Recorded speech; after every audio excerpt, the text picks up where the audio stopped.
for a conditional use permit, which is a cup, for a community center in the RC zoning district to be located at 3688 West Hill Street, parcel ID number 18-119011017. At this time, we will open.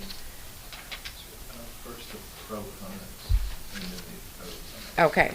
At this time, we will open up the comments for the people that support the conditional use permit. Do we have anyone signed up, Ms. Hanson? I believe the applicant is here. Yes.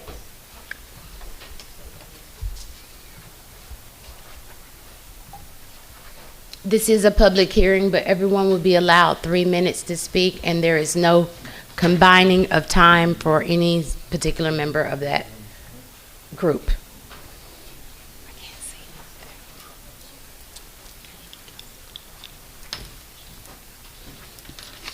Okay. Can you state your name for the record, please? Charles Mike Wood, I'm an architect with CED Architects, and I'm working with Dan on this project. Speak into the mic for me, please. Okay. This project is for a conditional use permit. And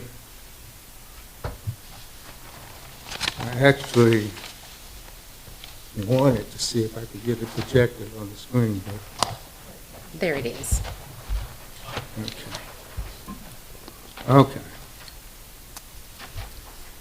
Okay, again, this is at 3688 West Smith Street, and it's in Clarkston, and it's, can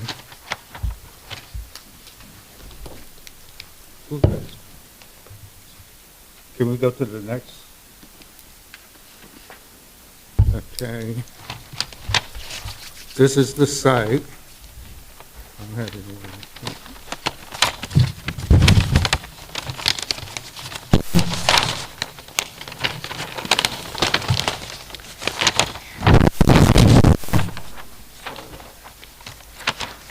Okay. This is the site plan, and currently it's a wooded site. The zoning on it is RC. All of the properties to the north, south, well, the north, west, and east of the site are zoned the same way.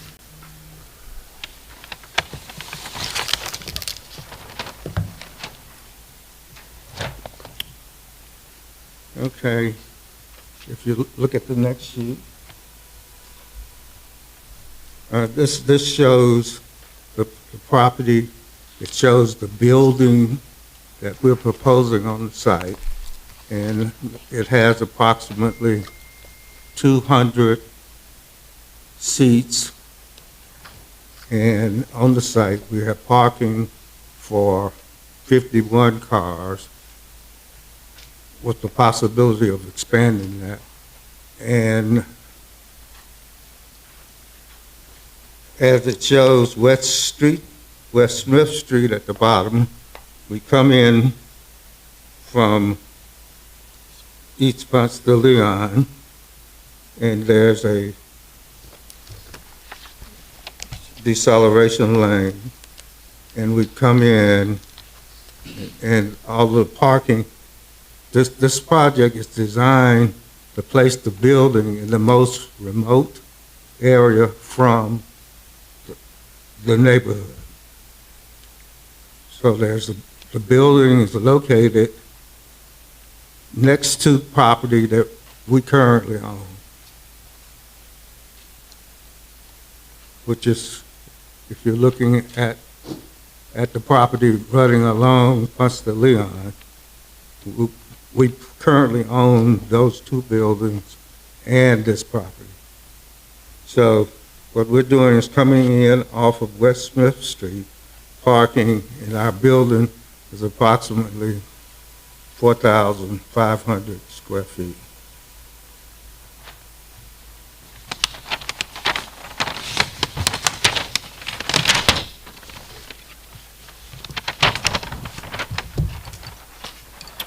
Okay, the next sheet shows the layout of the building. We have the multipurpose room that will seat approximately 200 plus square feet, a small warming kitchen, restrooms, office space, reception area, classroom space, and some chair storage.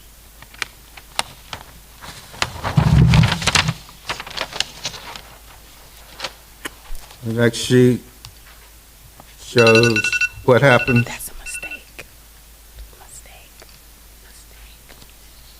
when we have tables and chairs.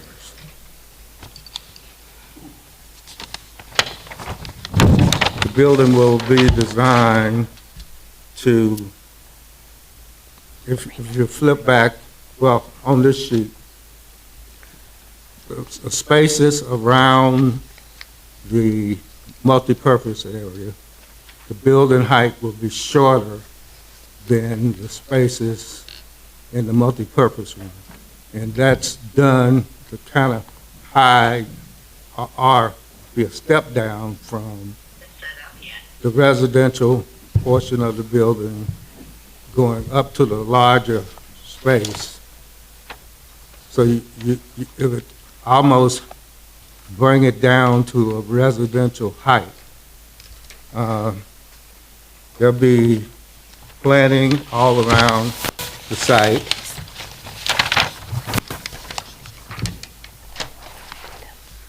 If you flip to the next sheet.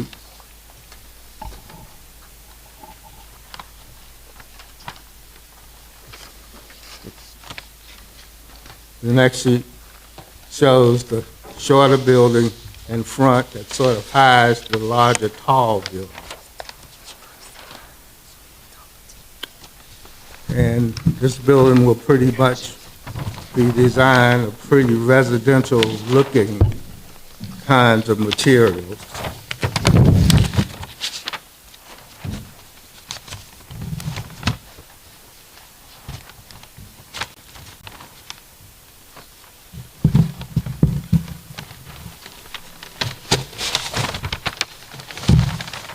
Okay.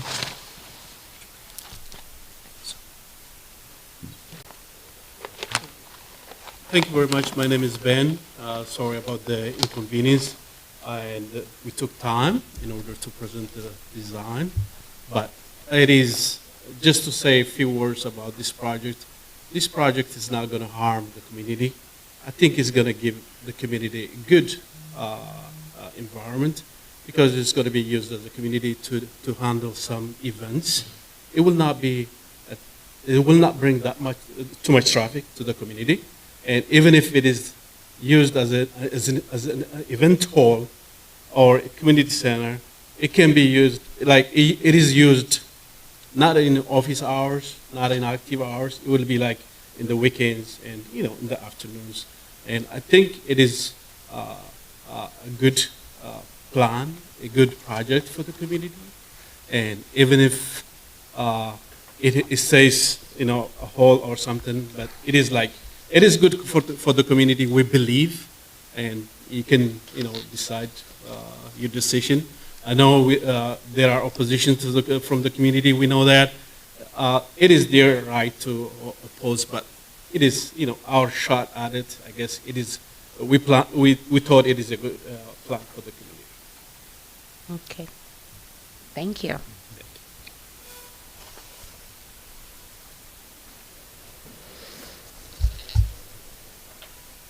All right, and at this time, again, anyone in favor for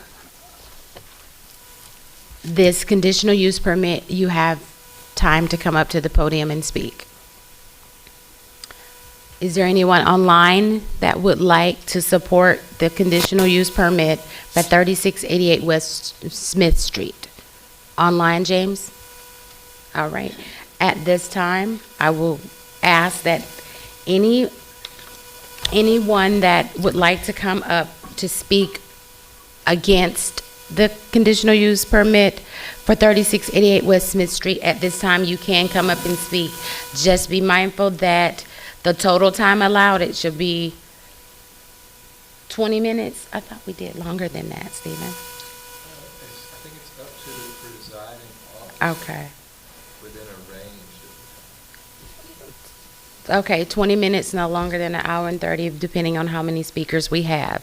So at this time, if you would like to speak in opposition to the conditional use permit for 3688 West Smith Street, please come to the podium and state your name. Oh, you have the list. I have a list. Thank you, Ms. Hanson. I will call She's you. gonna call you. Mitchell Hodges.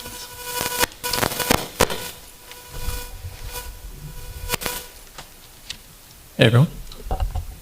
Go ahead. Good evening. My name is Mitchell Hodson. I live on 1210 West Smith Street. We, the residents of West Smith Street, have prepared a written statement which has been entered into the record. I'm going to use my time tonight to read that to you now.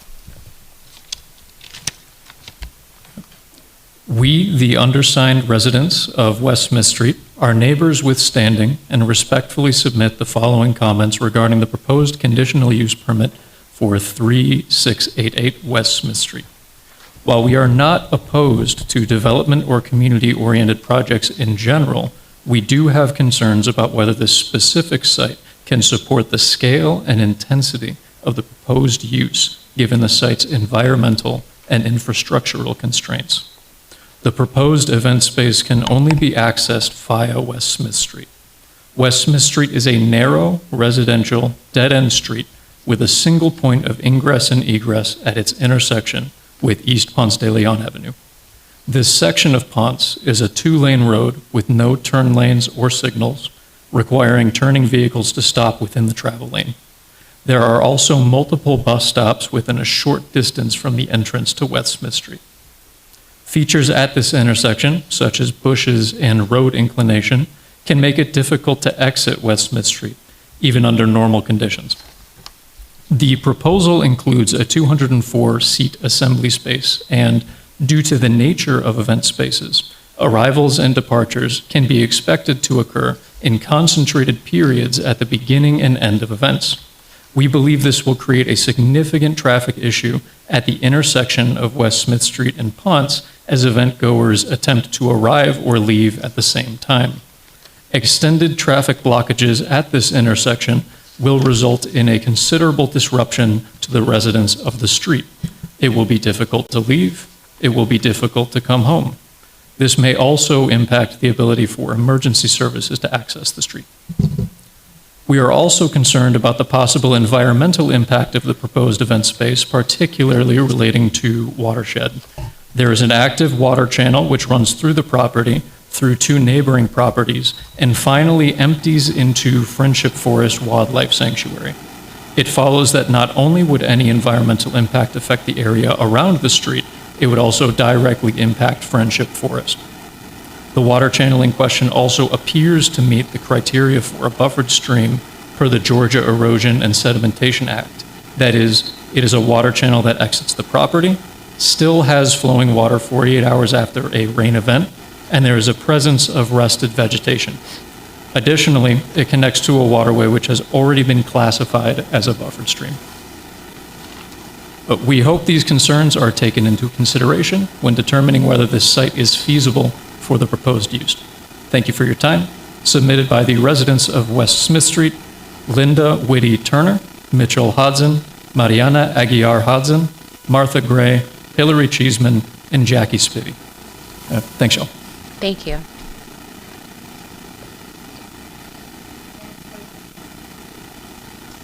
Next, we have Whitty Turner.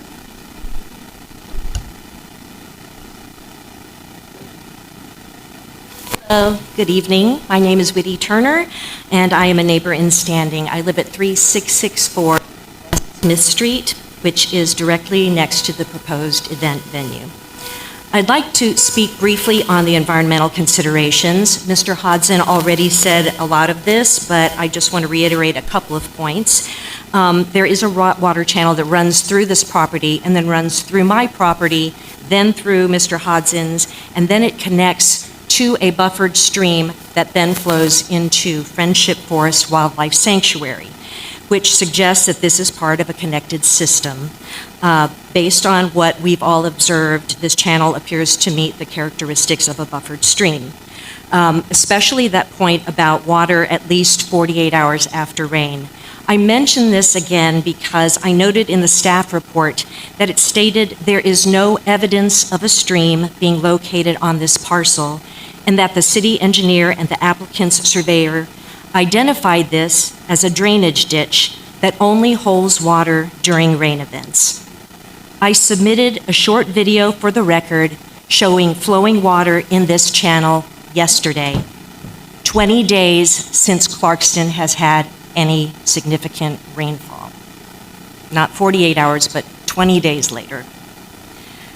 I've lived on this property for 32 years, and based on my direct observation, the water flowing through my property from the property in question is not limited to stormwater drainage or runoff.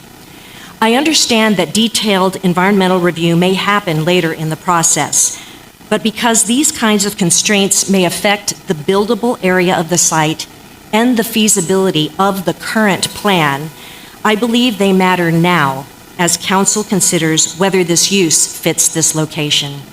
I just want to make sure that the decision reflects what can actually be built on the site, not just what is proposed today. Thank you.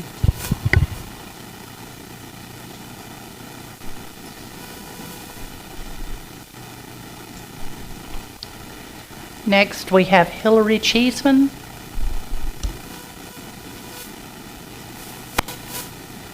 Hi, my name is Hillary Cheeseman and I'm a resident of Street. I've been living in Clarkston for the last 9 years. I run a non-profit in Clarkston called Friday Night Light. We serve the refugee middle and high school students, giving them a place to come on a Friday night where they can be known, seen and loved. We have over 100 students at our gathering. I am well aware of the need for places to gather people and have no problem with them wanting an event centre where they can gather. But I do agree with my fellow neighbours regarding the traffic problem, which could potentially cause many problems. Our road is particularly narrow and turn onto Ponce is not easy. I don't really believe this has been well studied regarding the potential problem. I also would like to point out that this could cause some security issues. Having a large parking area right next to our homes could encourage groups of teens, as I know very well, to gather in cars when it's not being used. There has been an increase in teens causing issues in Clarkston recently. We don't need to provide them a space to meet up with no supervision. Thank you. Thank you.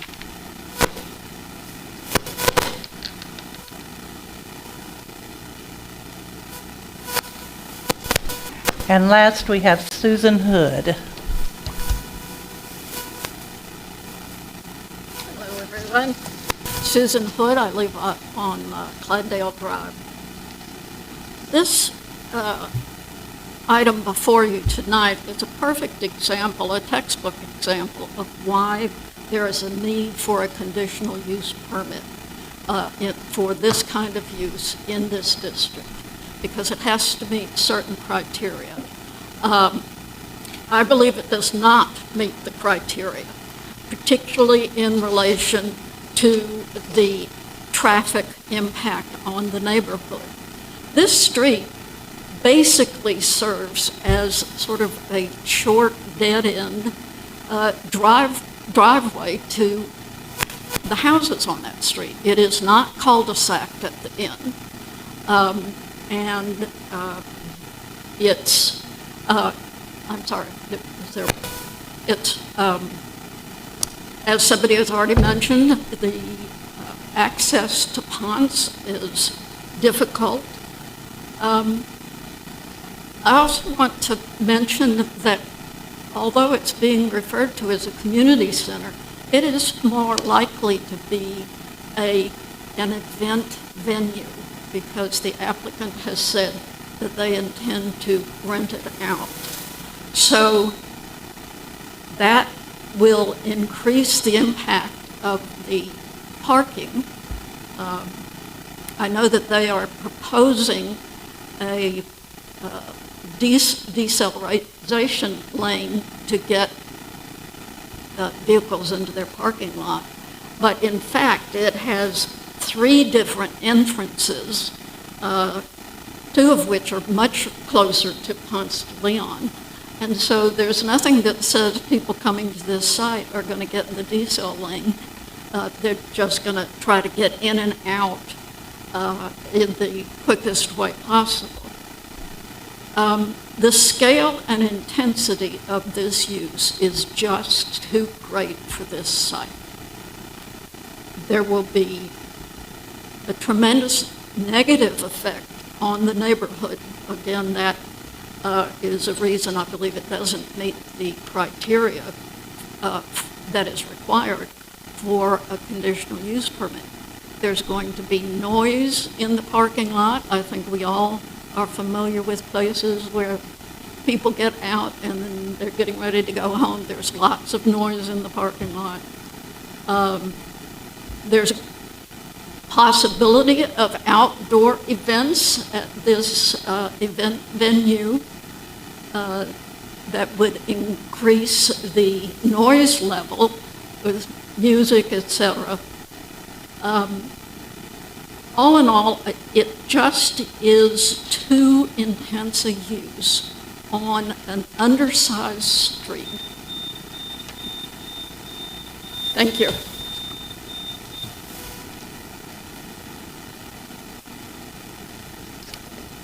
Okay, is there anyone in the public that did not sign up to speak on behalf of this conditional use permit that would like to speak against it? Come on to the mic.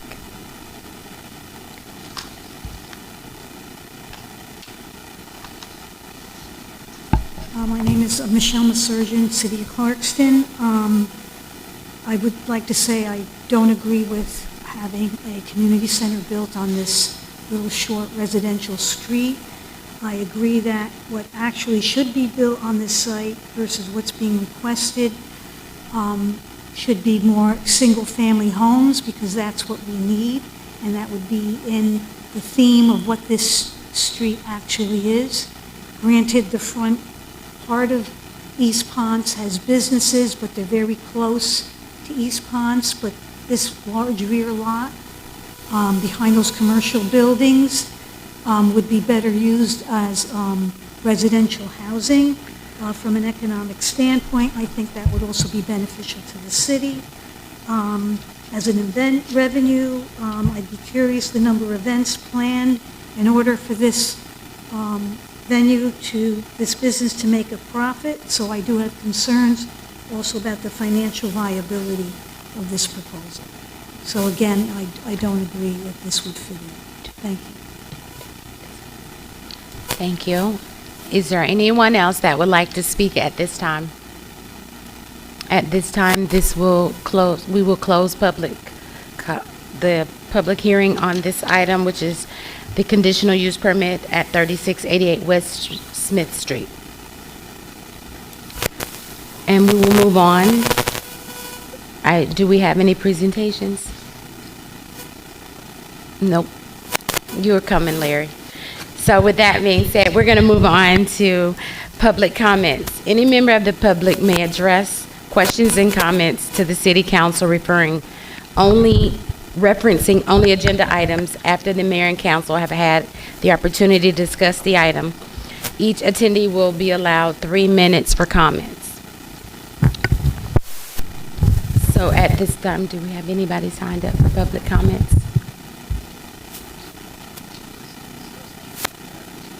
Okay. And we have no old business, so at this time, we will move on to new business.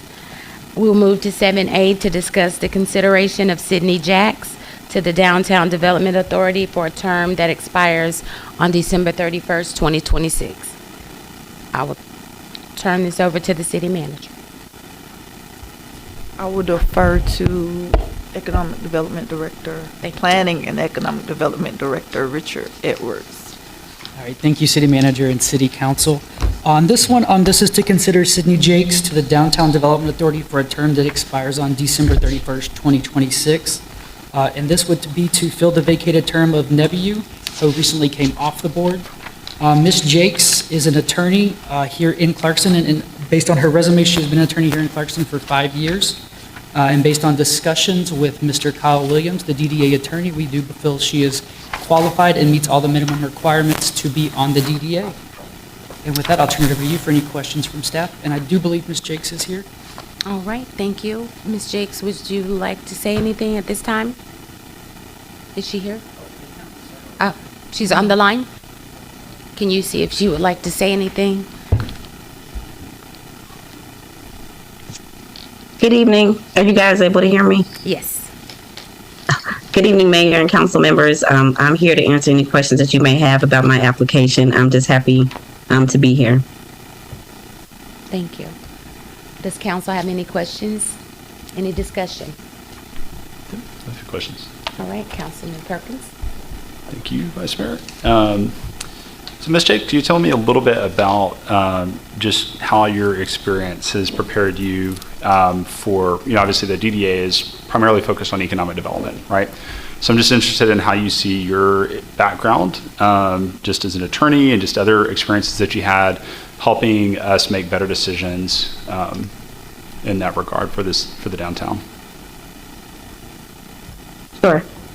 Although I've been practicing, or I joined my father's office about 5 years ago, I am a practicing attorney and have been a practicing attorney for over 10 years at this point. My father has had that office since I was in high school, so I've grown up coming to Clarkston and I've seen its growth, and I would like to help pour into it in any way that I can, especially from a business standpoint. It's done a lot to cultivate and support the different cultures in Clarkston, which I really appreciate and really enjoy working with. And I would just like to support it as best as I can as an advocate and as a steward to grow the businesses that are being placed downtown, in downtown Clarkston. Okay. And do you have, is there anything that has sort of set you up for, because there's some technical aspects to it, going after funding, working with, attracting businesses to the community. So I guess I'm looking for more specifics on things, and it didn't have to be direct, it didn't have to be just in your work itself, but just examples of ways that you have engaged with the community that you feel like would equip you to add value to the DDA. So I'm just rolling off my term as vice president of a nonprofit foundation called the 20 Pearls Foundation. In that role, it was my duty, to obtain grants for funding to implement programs. So I have experience with obtaining grants, obtaining funding to implement things that are needed for organizations. And again, recently I just rolled off as being vice president of the nonprofit of the 20 Pearls Foundation. Okay, so good. Thank you. Thank you. Any other questions from council? Okay, thank you, Ms. Jakes, for your willingness to serve. And White T. Bell is on the line. Does she have any comments, James? I don't at this time. Thank you. All right, at this time, can this be a consent item? I think I have a few more questions on it, but not today. I just want to look in. Oh, okay, Yeah. great. All right. This is not a consent item. All right, well, thank you. And we will move on to item 7B, to review and discuss a request for conditional use permit, CUP, for a community center in the RC zoning district to be located at 3688 West Hill Street, parcel 18-119-01017. And I turn this over to our city manager. Yes, ma'am. I will defer to Planning and Economic Development Director, Richard Edwards. All right, thank you, City Manager and City Council. So on this one, this is what we just had the public hearing on. The applicant has been none. The location is 3688 West Smith Street, and it's case CUP 2026-001. And it's a conditional use permit to allow for a 204-seat community center in the RC zoning district. The surrounding zoning and adjacent land use. To the north, there's vacant residential, which is a long sliver of property owned by DeKalb County. To the south, it's NR3 and NC2, where there's a single-family homes and Dashin Insurance Office. To the west, we have single-family homes, and to the east, we've got a tax office and a vacant commercial building. On this one, the property is 1.38 acres and currently vacant and wooded. The applicant is requesting the conditional use permit to construct a community center with assembly area of 204 seats at approximately 4,400 square feet for the building footprint overall. The proposed development would require a minimum of 51 parking spaces with a minimum of 2 handicap spaces. The applicant's site plan shows 51 total parking spaces with 4 handicap spaces. The applicant owns the 2 abutting properties to the north, and their site plan shows interparcel connections, which is also required by the code. It provides for an additional 50 spaces that may be utilized after those business hours. And based on conversations with the applicant, the proposed community center would be utilized mostly during weekday evenings, and on weekends. And these times are predominantly outside of peak traffic hours. The applicant is also proposing to install a deceleration lane to assist with traffic congestion along West Miss Street as required by code. They will also be required to install a 5-foot sidewalk along the entire frontage of the property that would connect with an existing sidewalk along the frontage of 4320 West Smith Street. And to answer some of the questions that we received during our public hearing, some of the stuff that I'm going to answer before turning it over to the city engineer. So some of the things that would be allowed by right that would not have to come before you at all. Based on my math, my professionals' opinions, you could get 30 to 35 multifamily apartment units without coming to city council. And I estimate approximately 26,789 square foot of commercial, which can be professional office, restaurant, fitness center, personal service, and a few other smaller uses. And with the mixed use allowance with an FAR of 1, which is required by this, you could get up to 53,578 square feet of development on this one site by right without coming to city council. And with that kind of in mind, this is how staff has to review these. Like, it's a conditional use. Yes, it seems like a lot for the neighborhood, but by right, it's still a lot smaller than what could be there. So this is what staff's recommendations are going off of. And now I will let Mr. Kaiser speak to the transportation and the environmental portion of this. Thank you. Good evening, Madam Vice Mayor, members of the council. Transportation. I see very little impact from this development impacting the traffic flow on East Ponce. It is not the most optimum site for traffic coming out on East Ponce, but if you look at most of the streets along East Ponce, you have the same kind of problem. You have some grade problems, you have site distance problems at Pecan and Jolly coming on East Ponce. So those situations are a lot worse than this situation. You have a slight grade up, but it's very maneuverable. I don't see any issues with that at all. You do have the lack of a turn lane on East Ponce because you can't put a turn lane in on East Ponce. You could, but it's pretty dramatic in terms of cost. But I don't see a need for a right turn lane onto West Miss Street because of this development. You have a lot of turning movements from East Ponce into apartment complexes and other places along the entire stretch of the road, carrying a lot more traffic than what this would generate, and there are no high incidences of rear-end collisions along East Ponce because of those other existing developments along that roadway. So that's my take on the transportation side. And I will say also, and this is something that Richard and I have talked about, City Council has the ability during certain events that might carry a lot more people at that facility. In other words, 5 people to a car, and you have 200 parking spaces, you have 1,000 people there for certain events, right? You may have a lot more pedestrian activity than normal during certain events. I'm not sure exactly the type of events that are going to occur there. But if there is a traffic problem, council, through Public Works and through the city manager, can require that they hire off-duty officers, just like you would have at the mosque or at a Chick-fil-A or whatever it may be. And so you have that flexibility if there's a problem with traffic. I just don't see it happening, but that's the flexibility you have to be sure that traffic is not an issue. So let's talk about environment. There are 3 types of streams that EPD recognizes in the state of Georgia. Perennial. Perennial is where a drainage channel, a stream, a creek, carries water 99% of the year, except during extreme drought conditions. And so that's called a perennial stream. And they're identified as a blue line on FEMA maps. That's not a perennial stream, number one. Number two, you have intermittent streams. Intermittent streams is where you have water flowing through a ditch during wet conditions throughout the year, like the wintertime and the springtime. That's not an intermittent stream. The third type of stream is ephemeral. That is where you have water that's carried in a ditch during wet conditions, during a rain event, and then after that rain event is over, that water disappears, except for potentially some areas that are low-lying.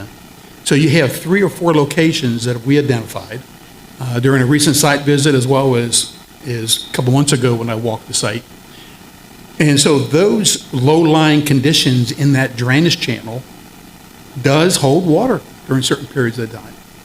That could be due to a number of reasons. You could have some poor infiltration of water penetrating, going into the soil in those low-lying areas. You have some pockets of water that sit. You could have a spring in those areas. That's not out of the realm of possibility. But what I'll tell you is the origins of that stream or that ditch are dry. So the origin is under East Ponce, under the railroad tracks. East Ponce drains behind the 2 commercial properties owned by the owner. And it's dry. You can see it's dry until you hit a couple of those wet pockets as that ditch goes further down the hill. And there's actually some water sitting at the culvert at the end of the street on the right into that individual that has a house to the back side of that property. There's a concrete driveway. There's a concrete culvert that's under that driveway. On the upper side, on the inlet side of that culvert, there's water sitting there. If you look at the design of that culvert sits up here and the ditch is down here. And so that water sits in that low-lying area. So I say all this to say the following. I'm not an expert in streams. I'm not an environmental scientist. I'm a civil engineer. I have seen this over and over and over again, but I'm not the expert.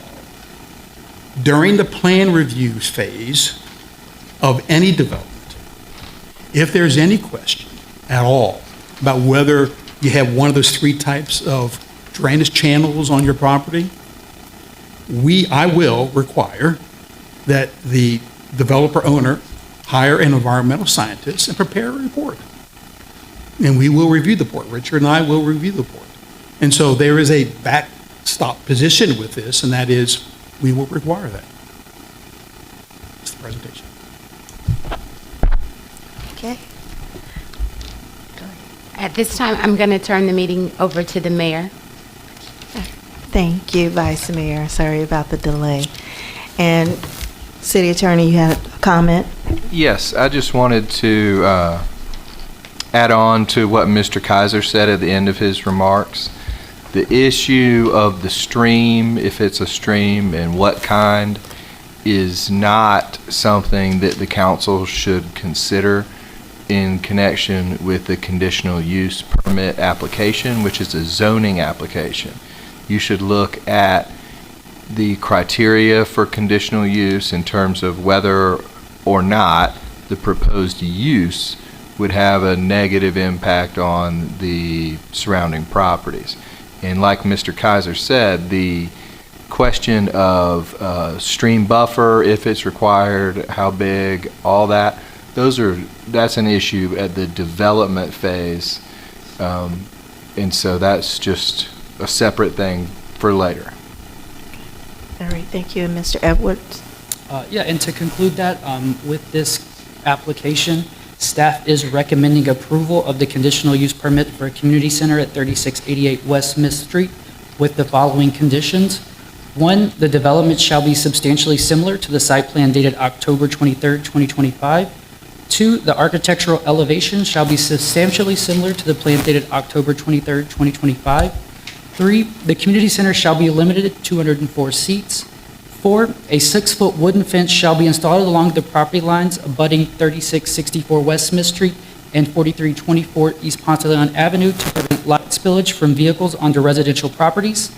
5, the developer shall install a minimum 3-foot continuous row of evergreen shrubs along the parking spaces facing West Smith Street to prevent light spillage from vehicles onto residential properties. 6, the hours of operation shall be limited to 7 a.m. to 9 p.m. Sunday through Thursday, and 7 a.m. to 11 p.m. on Friday and Saturdays. 7, there shall be no on-street parking along West Smith Street. And further with that, the Planning and Zoning Board voted to recommend denial of this request due to the applicant not wanting to conduct an environmental impact assessment prior to the board's recommendation to City Council. Thank you.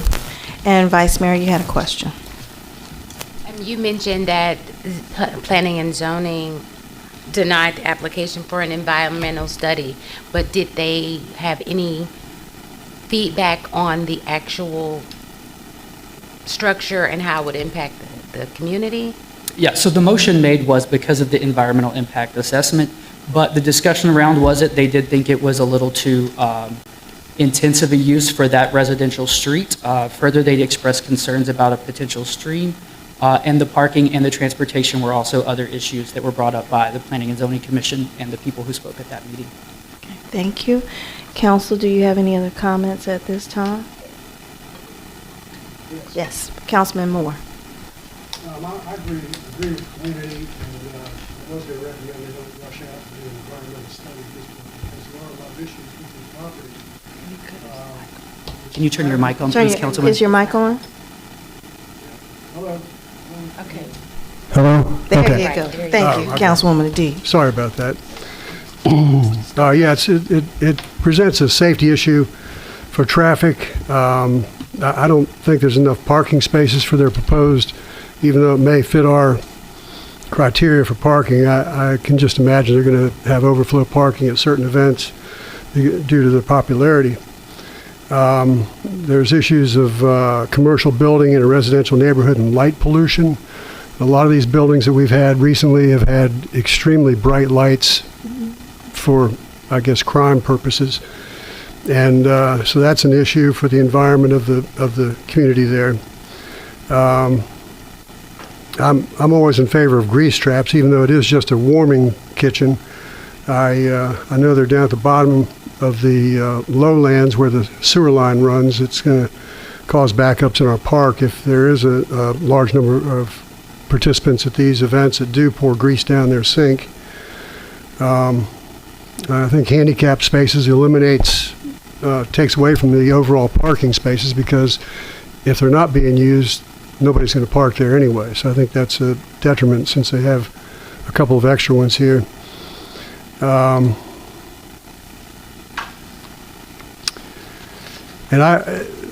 my memory of this property, it used to be zoned as a NR3, which is a high density zoning for residential housing. And I was surprised to see that it was NR and or residential commercial. I don't know how the commercial got in there, but it was apparently when I was on council before. Certainly didn't vote for that. I don't know how it got in there, and we've never done a forensic study to see what transpired on that. But I don't think it should be zoned as a commercial property anyway. You got all your points? I think that's about it on my list that I can see right offhand. But yeah, and then in wintertime, that incline getting up onto Ponce de Leon is going to create problems if there's an ice storm. Rare event that we have, but anyway, yeah, I think also dead-end street, fire and emergency vehicle access is going to be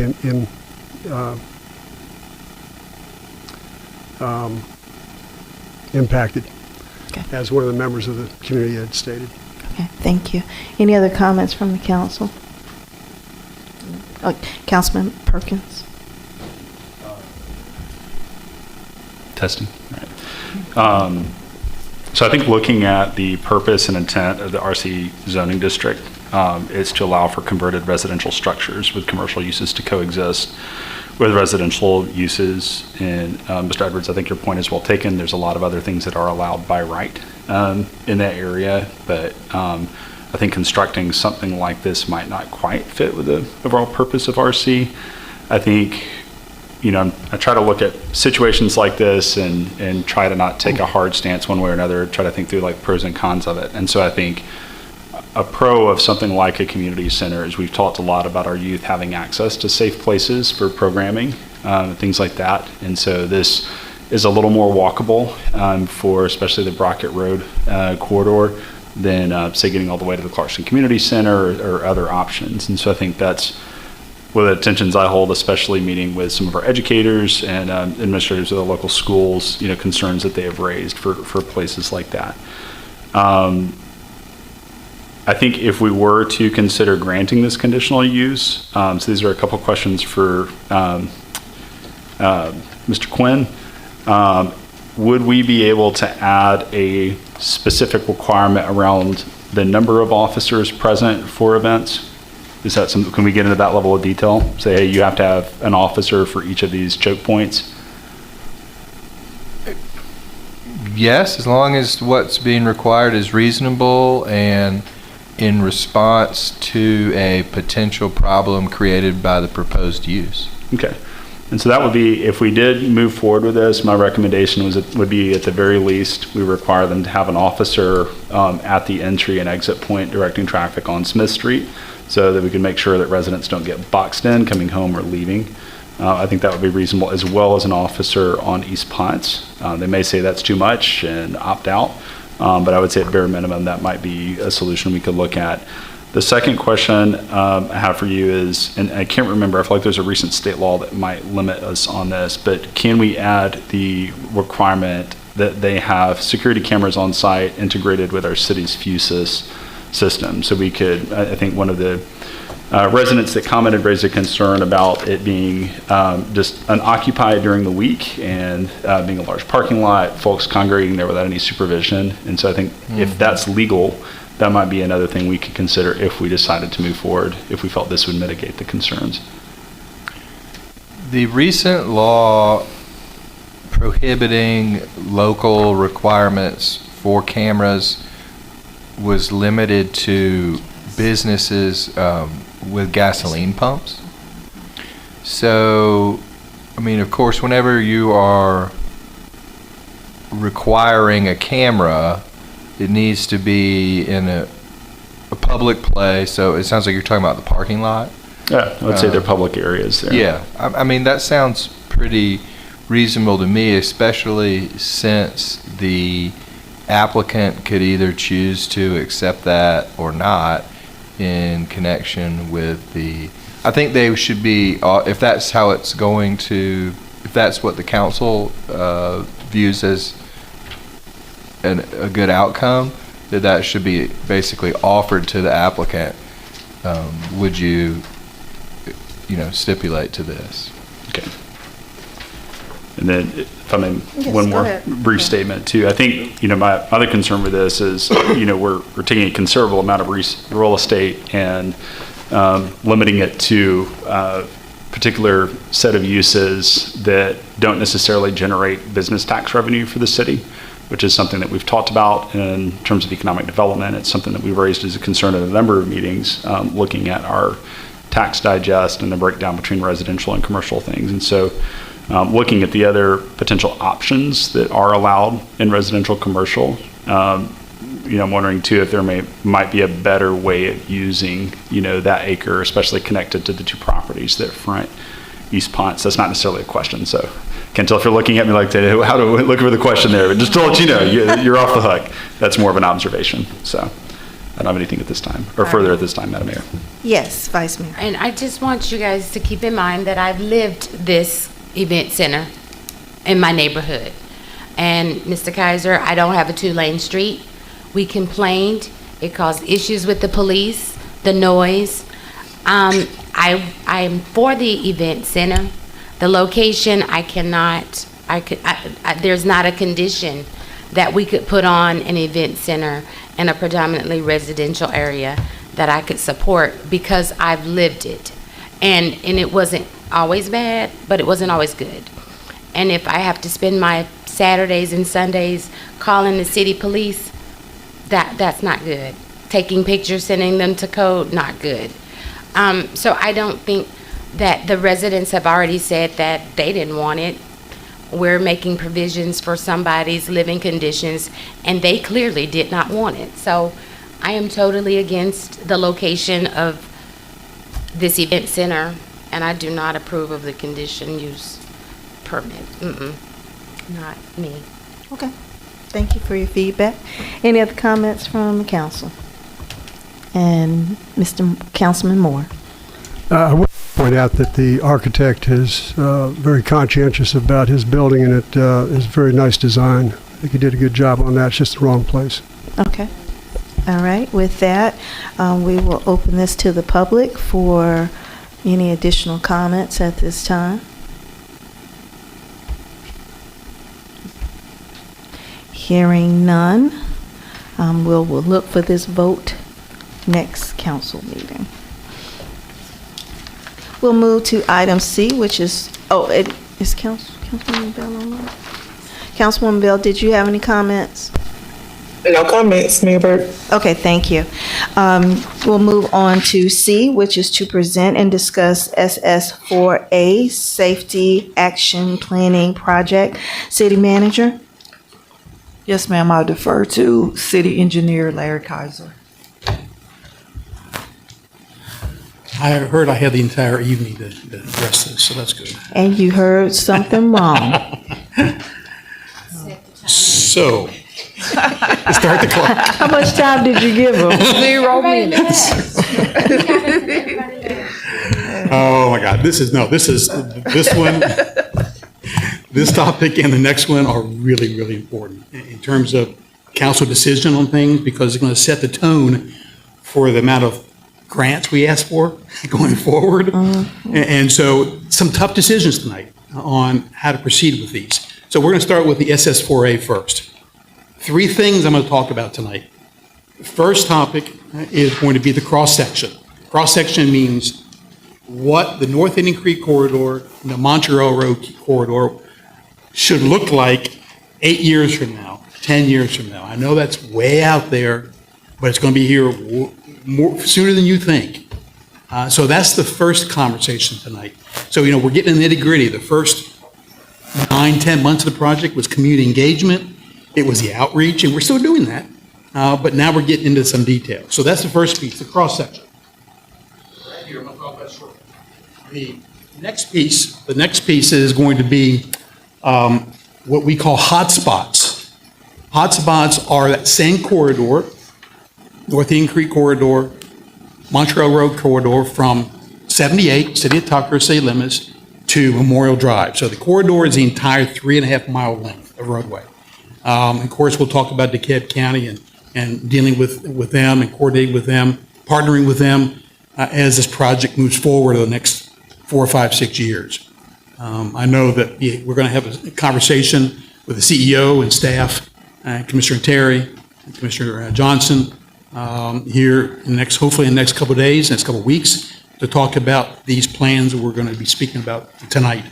So the second piece is hotspots. So the entire corridor has intersections, right? It has bad curves. It has a whole bunch of things along the entire corridor, and I'm going to take this with me so I can discuss it. So these hotspots also will be having cameras, I think 1 or 2 days of the week, beginning next week.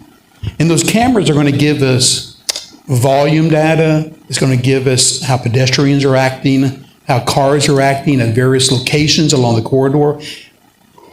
Areas that we know of as being very sensitive to pedestrian movements and vehicular movements. Sensitive meaning high accident locations, etc. So these cameras are there to be proactive, to identify safety hazards, not reactive.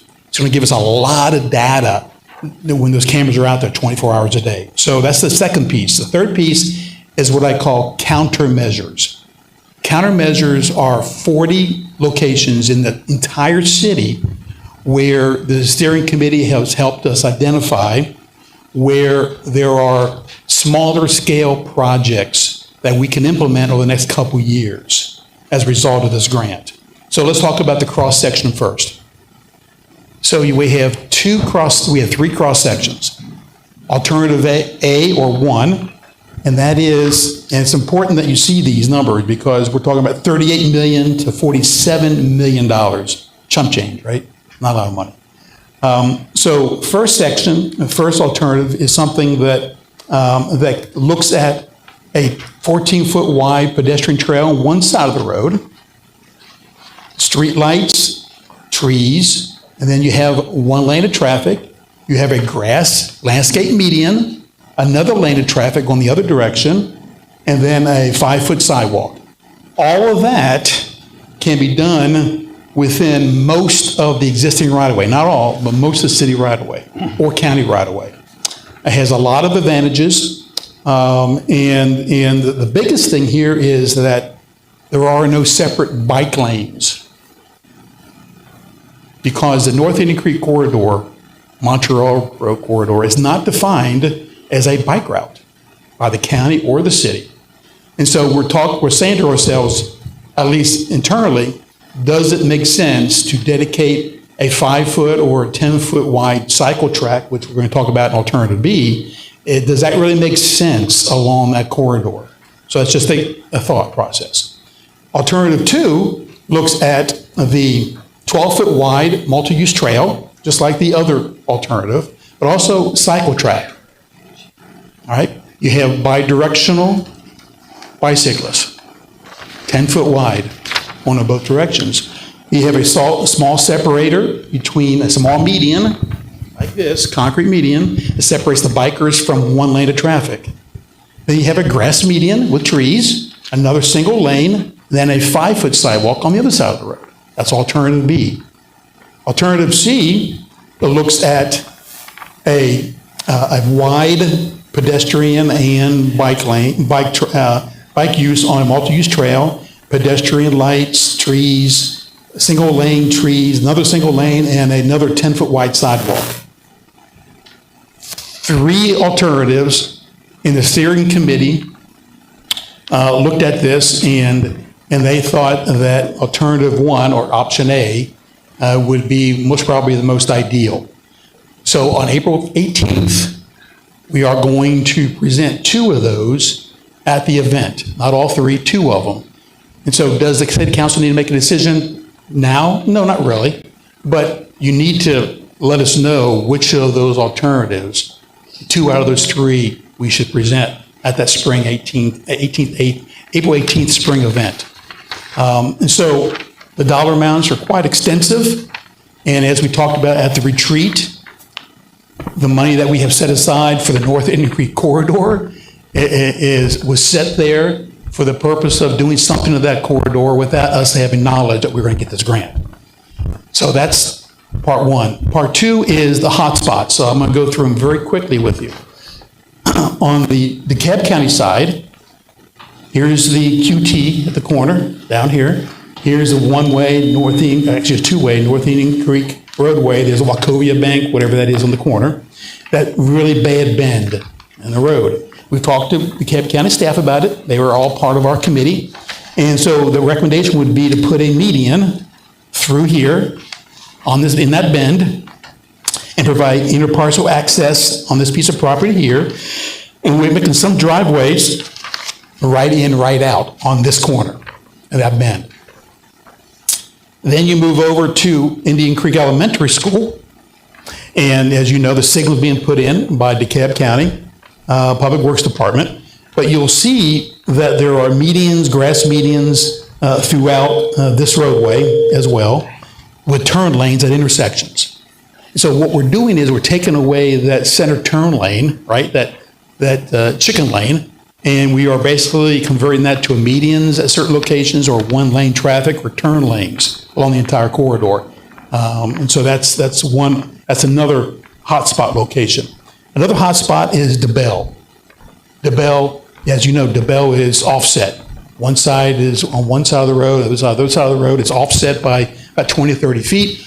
We're going to look at realigning DeBell Street on the Market Street side, coming through the corner of that property and having a skewed, not a perfect, but it's a skewed intersection with a traffic signal at DeBell. There is a lot of cut-through traffic from South Jolly over to DeBell Street, and that is clear. I see it all the time. The evaluations by Kimberly Horn, same thing. And so that will have a traffic signal. So the other hot spot is our favorite Montreal Road North Indian Creek intersection. We all know how bad that is. It's really, really bad. A small roundabout at that location. Roundabouts work exactly in that situation. Roundabouts work just fine, very efficient, slows people up. You'll see medians here. You'll see cutting back into the hillside here without taking any parking spaces from the shopping center. So there's a lot of work that has to be done there, but a roundabout will work very nicely at that location. Another hot spot. And then the other hot spot location is not really along the corridor, but I said we need to look at it as a hot spot. And you'll love this one. Church and East Ponce at Market. We know the confusion, just like Amel in Church and East Ponce, right? We know the confusion that exists with cars coming across Market, across our railroad tracks from East Ponce, and they don't stop, right? But the other side streets, a lot of times, if you're new to the city, don't realize you should be stopping. And so we're looking at two signals, the existing signal and the one at Church and Market Street. And that's very easily done. You know, as a potential project, a low-cost project that we can pursue with federal funds in the near future through Atlanta Regional Commission. And so that's another really good alternative. It will provide connectivity. These signals will talk to each other, so there's no backup of cars across a railroad track, no backup here. So they'll communicate just like at Mel, Church, and East Ponce, our intersection project. Same situation, not any different. And so with all that said, we will, with city manager and council approval, we have the countermeasures that we are working on now, 40 of them. Actually, we looked at the entire city at every intersection, residential, commercial, industrial roads. So we have identified the highest ranked ones out of those 40 with the steering committee's assistance of my evaluation of it, and we're going to present to council sometime this summer projects that we can pursue with federal funds. That's the presentation. Thank you. Thank you, Mr. Kaiser. Okay, I have a couple questions first, and then number one, I noticed by Indian Creek Elementary School that they're putting up the stop signs now. Traffic signal. Traffic signal. Yes, right now. That's this one right here. Okay. It's that one in front of the apartment complex. Mm-hmm. Okay. Mm-hmm. All right. So that's part of the plan. Okay. Public Works. Yeah. Okay. And then where you have that hot spot on that corridor for Indian Creek and near the Somali Plaza, yes, the bell right here. Right. No, is that? That's the bell. By the Quick Trip.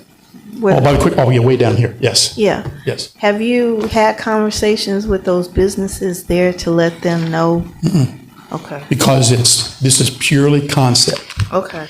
So at some point this summer, we have a roll plot of the entire 3.5 mile corridor. It was too big to bring tonight. Okay. But we're working on it. It will stretch from here over to here, and it's going to show the entire corridor with all these proposed improvements. That was part of the grant. That was something that, a lot of history to that. I'll just take 30 seconds. The Federal Highway Administration did not want us to include that in the plans because in their minds, when we say concept plan development, they think, oh, surveying and so forth. I said, no, we're not going to do surveying. We are going to use existing GIS mapping, aerial photography, and lay out what the concept should look like. So this is going to give us a good starting point in the future when we go after $45, $50 million worth of work. Okay. So as part of that, you'll have potentially maybe pop-up events to in those particular areas that are going to be impacted by that. Correct. And then the only other hotspot or consideration of a hotspot is at Indian Creek and Market, because where the old thrift town is, and we've had people to come and talk to us because of that dip. Yeah. So is that, I see where the roundabout is. Yeah, but- so we had not, so let me tell you, there are so there are corridors, there are areas that are called part of the 40 countermeasures. Okay, one of them is at the driveway, okay, Thrift Town, that location. Another of the 40 is Hill Street at North Indian Creek. Okay. We all know, you come out to Hill Street, you look to your left, bad sight distance. And so we addressed that during a plat review of that development on the corner.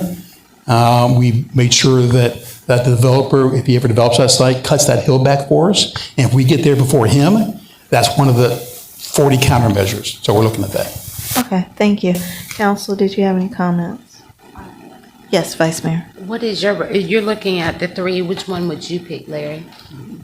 A, first one. Okay, can you explain? There are no bikers that are professional bikers that run up and down that corridor that I may have ever seen. Not that they don't exist. They could. I've never seen them. Nor has Kimberly Horn. And guess what? Our camera work will pick that up. If there are bikers like you see on Church Street all the time, right, or on the path trail, they just don't exist. I mean, I shouldn't say that.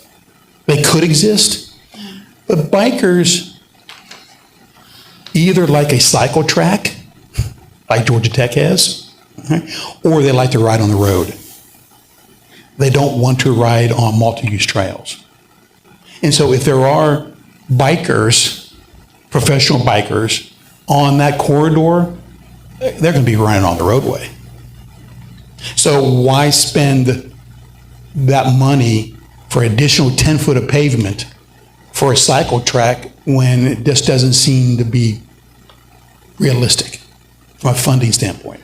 Now remember, just because you pick option A, B, or C does not mean that's the final tally, all right? So this is the beginning point for public comments. Once we have some funding that we know of that will come available for this entire corridor, SPLOST 3 might get the ball rolling on both governments. SPLOST 3 is not going to fund 20% plus the design work plus the right-of-way acquisition on this. SPLOST 3, city, county, plus federal monies will be the only way to go. And we're looking, 5, 6, 7 years down the road. And so by that time, potentially a different council, right? Different decisions. But this gives you the basis of beginning to tell the public, we recognize there's a need for pedestrian safety, vehicular safety, and that's what we're talking about. And so just think though for a minute, this corridor, no matter what option you select, it still have license plate readers. Let me tell you what that is. That is not you getting a ticket. That's technology that says they read your license plate and you get a nice friendly letter that says in several different languages that says, hey, you are speeding along this corridor. Don't speed, please. That's one technology we're going to use along the corridor. We're going to have crosswalks. We're going to have a whole slew of lighting. We're going to have street lighting, pedestrian lighting, wide sidewalks, trees. There's a whole slew of things that we're going to have with any of these options. All this does is talks about how wide the road is going to be, sidewalks on both sides of the road, one side of the road. That's all this talks about. And so I guess what we're asking for, and that's probably what the city manager is asking for, is for council to say yes to one or two of these so that we can make that presentation on April the 18th. Okay, thank you. Council, do you have any preferences in terms of 1, 2, 3? Councilman Moore. I'm concerned about the uptick in the number of motorized vehicles that do show up on the bike path. These are not pro-bikers, but they are increasing in popularity. And I think I would go along with alternative 2 that would provide for a separate track for these motorized vehicles. So may I comment on that for a quick? Yeah. So motorized scooters and bikers. Scooters, they bikers. don't like each other. And I think I even saw a four-wheel vehicle one day. They don't like each other very much. So what you'd be doing is using what we call a cycle track, and should be called scooter track, because bikers are not going to match very well with scooters. They just won't do it. If you go to Georgia Tech, here's what happens at Georgia Tech. The scooters are on the sidewalks. The bikers are in the bike lanes. They're what? What was it? On the sidewalk or on the road. They don't use the bike lanes at Georgia Tech on Georgia Tech cycle track. Now, of course, that's a different environment. You have a college environment and so forth. I get that. But they don't match up very well. They don't like each other very well. Well, I'm not saying there'd be a lot of bikers using it that are not using motorized vehicles. You said they don't use that corridor at all up Montreal. Mm-mm. So you'd be building a 10-foot for scooters in the future. Right. Or we're gonna have to allow them first. Yeah. We don't allow them. Well, you have people in wheelchairs. They use that a lot. I see that, especially going to the mosque. They use the. But if you got a wheelchairs. 14-foot wide multi-use trail, Right. more than enough space. Right. Wheelchairs or bikers or pedestrians, moms with strollers. Okay. Plus, you have a sidewalk on the other side of the road too. Not as wide, but you have a sidewalk. Okay. So, Councilman Moore, you're for which ones? I was looking at number alternate 2. 2. Okay. A deed. Go ahead. Councilwoman Hadid, do you have 1, 2, 3? Do you have a preference? 2? Okay. Vice Mayor? 1. 1. Councilman Perkins? Just to clarify, Larry, you said you're looking for 2 options, right? Mhm. And you said the committee already selected 1. Yes. So we're either saying we just want to give them 1 or an You can additional get 2. 1. Or We can give them 2. 2. Okay. See Councilman Moore's point. I have almost been hit with my kids by a couple of folks taking aggressive turns on these scooters on dedicated bike paths. My only concern with option 2 is that there's not a physical barrier between bikers and the roadway. And as a maybe not professional biker, that's typically what causes me to opt out of some bike lanes. There is. Is that It's called a skinny median. Okay. Raised about this high, concrete. How high? About 8 inches, 10 inches high. Do we need? So similar to Roland. Okay. Same as Roland. I think it's going to need to be more aggressive than that for the amount of traffic on that road. Personally, like as a biker, I would look at that. I don't feel safe. And people have gotten hit with that type of thing. So is there anything that prevents a vehicle from, the median, based on the number of mind-boggling accidents that we have in this city on perfectly sunny days? Color me skeptical, but is there anything that would is it enough to physically prevent a vehicle leaving the road? And so is there something that would redirect the car? Higher than a curb, twice as high. Twice as high. Okay. So you know how Roland Street is? You have the concrete median like this, and it's about this tall. Yeah. Separate the one lane of traffic from the walkers on Roland Street from Norman over to Market. Yeah, I know exactly what it is. Yeah. Can we add another foot to it? Yeah, sure. Okay. Yes, it's all. I know we're in the conceptual phase, but that's my only sure. concern with that. To the other concern I have with this design is school buses and MARTA traffic. I'm noticing an absence of any kind of pull offs for them. We're going to have pull offs. You're going to have pull offs? Okay. Oh, yeah. Okay. Oh, yeah, absolutely. So what you don't see here is the rollout. So the long plan that shows everything shows bus pull-offs, just like we built on East Ponce over the years and other places. Same thing. So you hiding stuff. That's what I hear too, Mayor. They got something in their back pocket, something up their sleeve. If I pulled out a 20-foot long roll plot, you would say, what is this? Yeah, we might. I've already made fun of you for the size of it. Yeah. So I think with that, I would be okay with option 2 or 3. I do kind of like the idea of minimizing maybe some street crossings by having the same amount of sidewalk bike lane on both sides of the street. I think that could help with that a little bit. People aren't trying to get to where the grass is greener. But, if the council thinks it'd be better to do the other one, there's a significant cost increase with that. So remember, we are putting trees on the median and on both sides. We're narrowing the lanes to 11 foot like we have in East Ponce. Project had 12-foot lanes, we went to 11-foot lanes. You haven't noticed the difference, but we reduced it. So we're talking about a roadway section that would dramatically look different 10 years from now in terms of speed of vehicles, the look of the corridor, dramatically different. And so right now, you do have people speed on the corridor, not as bad as some other roads, but they do go over the speed limit. They won't on this. Okay. So Councilman Perkins, you have 1 or 2, 3, 4, 1 or 2? I'm okay with either 1, 2, or 3. I'm just a reluctant person. Two, I will two not or lose three? sleep on either option as long as we get that extra foot on that 2 protected bike or lane. 3? Okay, because we already have 1. Yeah, we got 1. That's why I see Okay. it as a Okay, 2 or so 3 two. choice. So. Okay, all right. I would lean towards 2 Councilwoman, maybe, or 3. Councilwoman Bayonne? Thank you, Larry. You said a lot. There's a lot to grasp, but from what I've heard, I would look at alternative 1 and 2. Okay, 1 and 2. There Okay. you go. And Councilwoman Bell? 2, Mayor Burks. Did you say? Did you, what number? 2. 2, okay, Two. all right, thank you. All right, so it looks like we have people with the 2, you already have the 1, right? So my only concern is, I know you're saying it's gonna be 1 lane on one side with the 1, right? And are we gonna have it where people are gonna be kind of driven to that? Because why ask?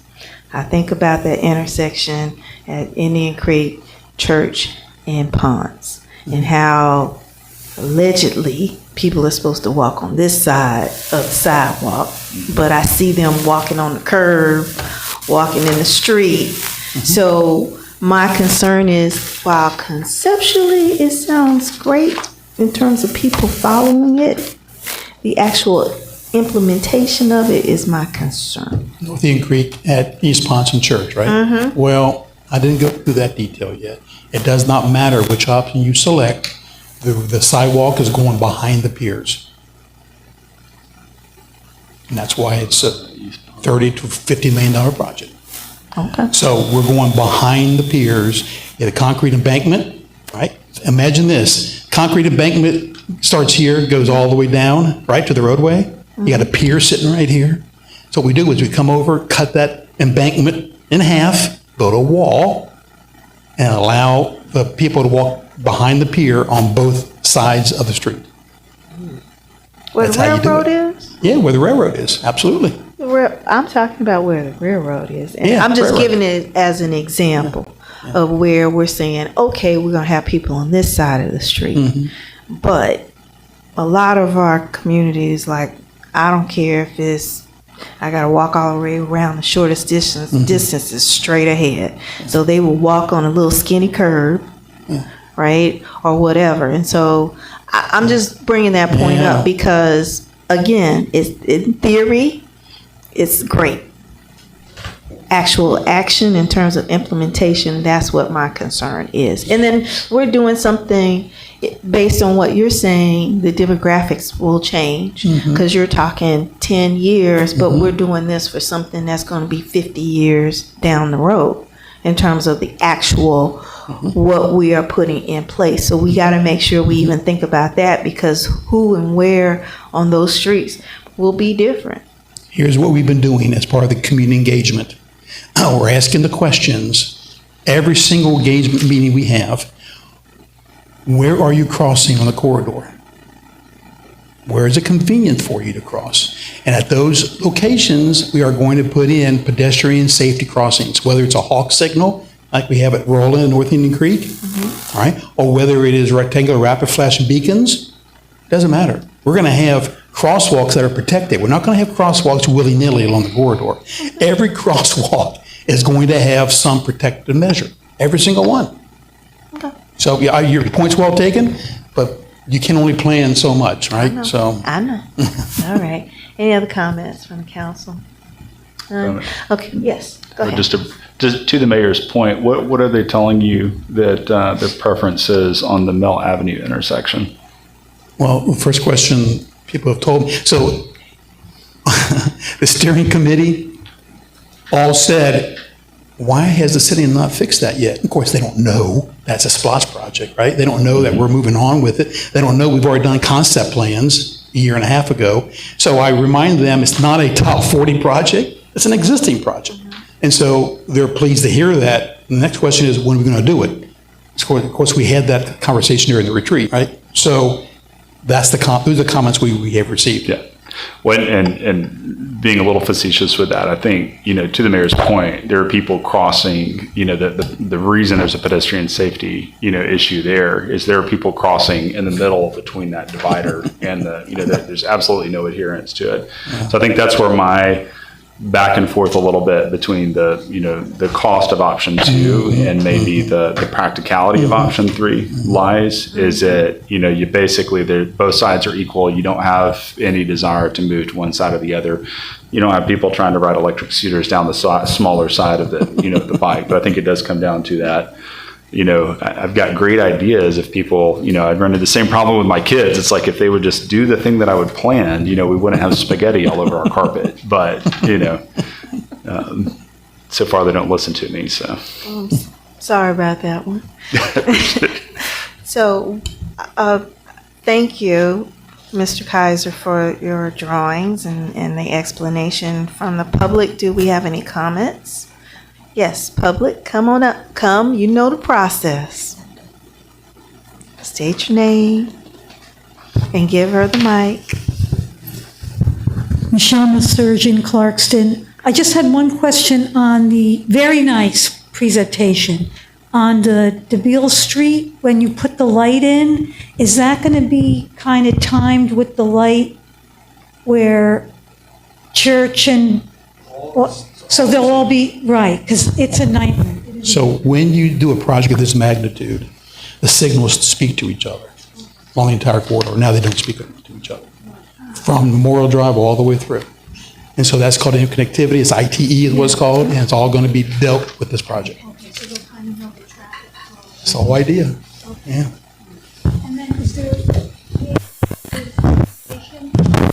are there, making the roads narrower from, to 11 feet, is that considered a traffic calming measure? Are there any other traffic calming measures, or that's not? Whole bunch of them. And so road narrowing, street trees, medians, landscape medians, the crosswalk locations, all of that are considered to be traffic calming, every bit of them. And of course, we'll look at the speed limit along the entire corridor too. Right now, it varies from 30 to 40, I think, along the entire corridor, maybe a little bit higher than that, but we'll look at all of that during the design phase. And when we actually go through that process, are we going to have like a maintenance component of it? Because if you're putting all the trees, you're putting all those other pieces, it's going to cost. So I guess I want to make sure that we have somewhere that we're thinking about what is that maintenance for keeping all of those side areas clean, especially if we're putting those trees and everything else, because that's an expense. And So the final SS4 plan is due October 1st this year. We'll have finished by October 1st. That plan is going to have some bullets in there that are not really pedestrian safety or traffic safety. It's going to be things such as maintenance and some other items. So that report will talk about that, maybe a sentence or two in the document. It's just like the street safety project. so a sentence with a dollar amount, a big dollar amount. Yeah, I'll Okay. try to estimate what that is. Okay, all right, okay. Thank you so much. So from an action item with this, you got the 1 and 2 from the council. Well, you already have the 1, you have the 2 from the council. Anything else that you need? Okay. And then is from an agenda item, this won't be on the agenda for next week, is that? That's correct. Okay, all right. But we'll note that, okay, all right, thank you. We'll move on to D, which is to present and discuss the status of the Greenway Trail Phase 1 concept design. Madam City Manager. Yes, ma'am, I'll defer to City Engineer Larry Kaiser. Okay. This project, just as a reminder to the newer city council members, the SPLOST 2 program included a dollar amount for concept design and engineering, final plan development, as well as some limited amount of money for construction to match any federal funds we received in the future. And so we began the concept work a while back, 4, 5, 6 months ago. We have been coordinating with Kimley Horn, of course, on this project because Phase 1 touches Montreal Road. We want to be sure that the cross-section of the roadway matches what we are going to do with the trail project. You know, trail folks will come out onto Montreal Road. We want to be sure that the trail project, which will come first, is designed and constructed with the anticipation that the Montreal North Indian Creek Corridor project will come 8 to 10 years down the road. So we're not redoing the roadway, or the trail, I should say, when the roadway comes through. So there's been a lot of back and forth with both consulting firms, and we've made sure of that. So the steering committee, we met with them in January, and we showed them several options for Phase 1. We expanded upon that internal conversation and provided some alternatives. We called Alternative A1 and C1, beyond what the steering committee remembered seeing because we didn't present it to them. But we will here when we meet with them again, here very soon. So let me go through what those options are and the costs associated with each phase. So, I should say with each alignment. So alignment A, and what you have before you, do not look at your work session package. Look at this package I gave you. That's the correct one. I made some tweaks to it, and I want to make sure you had the correct ones. So alignment A has, if you look to the left of the map, you see future Phase 3. You also see a trailhead right there next to Clarkston Station. If you know there's a lot of grass area behind those apartments, that would be a nice trailhead location for Phase 1. You cross over the stream, and you see where the crossing is, the first black line. Then you have a yellow line, and then you have a little spur road, yellow, going into Friendship Forest Wildlife Sanctuary. Then you come back across the creek again with that black line, and you see two spurs to the left. One goes to Wildwood Creek, and one goes to Montreal Creek owner, which is Clarkston Station. So there's two yellow spurs to the left. So you follow the stream again along the yellow, and you come up to another crossing that goes from Wildwood Creek into Cobble Millage, Cobble Mill Lane, and then it crosses over Wild Creek Circle and into Phase 2. So a lot of crossings. Every time you have a crossing, there's a high dollar amount. Pros and cons to all of these, but we'll talk about the pros with this one first. So this one has a lot of unique features in that it goes within the floodplain. It goes within what's called the floodplain AE zone. All permissible. It just requires permitting from EPD and Army Corps of Engineers, etc. It provides the spur connection to the two apartment complexes, and actually all the options provide those spur connections, okay? That's a given on all these options. And it provides a more scenic route. I mean, it does go along the creek more often. You see the creek more often, but it is a expensive proposition. And also includes a boardwalk towards Wild Circle Creek Road. A boardwalk that's really accelerated. It goes up at an incline, comes off the road, and it had to match match the top of Wildwood Creek. If you've been down Wildwood Creek, you know the road's up here and the creek is down here. You got to get a way to go up to that road. Going along the bottom of the creek is a no-starter because that whole bridge had to be reconstructed, and plus every time it rains, the trail will be flooded. So we have to build a boardwalk, unfortunately. So that's option A. Option A1 has the trail crossing on the other side of the creek, on the downtown side of the creek, the trailhead. Not a big deal. You just have to walk down Montreal Road to get to Phase 3, but it provides another trailhead location, and that is on Mr. Copeland's, behind Mr. Copeland's property. You know, he has some land back behind his property.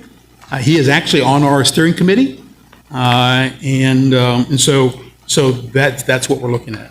That yellow, all the way through, as you can see, it comes in and out of the floodplain with another spur connection into Friendship Forest. You basically have two crossings only. So there's a cost associated with that as well. And then all those costs are presented on, if you can read this, it's a little small diagram, but all the options are presented there, all the costs, estimated costs presented there. So option B has the longest length of a walkway, and it runs all the way through the floodplain. It runs really close to the creek. It is a very expensive, if I'm not mistaken, it's one of the more expensive ones, with only one crossing. That's option B. It also provides no connectivity to Friendship Forest, zero, none at all. And so that's a issue that I know has come up with the steering committee. I wouldn't say it's a bad issue. It's a issue of, do we want Friendship Forest Wildlife Sanctuary to remain only for those that come in off of East Ponce or off of Clark Street? Or do we want exposure in the wildlife sanctuary to other pedestrians along the walkway? And there's pros and cons on both. And so, but that's a decision ultimately the city council have to make a decision on, because at the end of the day, we've got to select a alternative. Not tonight, not in April, but steering committee, second meeting comes up, and then we're going to give the recommendation of steering committee to city council in May or June, and you'll have to come to a decision, because when we contract for Phase 2 with Atkins for its final design plan development, they need to know which way to go. So option C, again, is it runs on the what I call the south side of the creek with you see where the yellow is, as one pedestrian crossing, one creek crossing, again feeding the access into the two complexes, and with access obviously also all the way through Friendship Forest. There's no little spur connection in the conservation area of Friendship Forest. The trail actually runs on the creeks between where the boardwalk is, overlooking the stream, and the creek. That trail runs right through that green area, all the way through Friendship Forest. So that, of all the options, this one provides the greatest access to Friendship Forest Wildlife Sanctuary. C1 does the same thing, but the trailhead is on the Clarkston Station side. See the trailhead on Montreal Road? All it does is just moves the trailhead. So remember, the alignment's at the bottom. So look at the bottom. The bottom here is the option at the very bottom.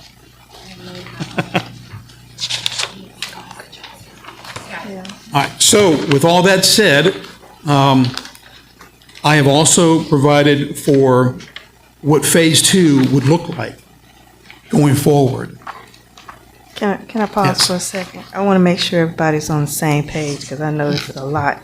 So if you look at the bottom right corner, you'll see where it has the alignment with the C dash and the D dash. I just want to take a moment and make sure we're all on the same page right here. So, okay, all right. Continue. So the map, there's a lot of maps here, is going to be this one. It doesn't really show any alignment. It's sort of like a GIS map with red and blue lines on it, orange lines, it's a dashed lines. You see that? Let me get a little closer.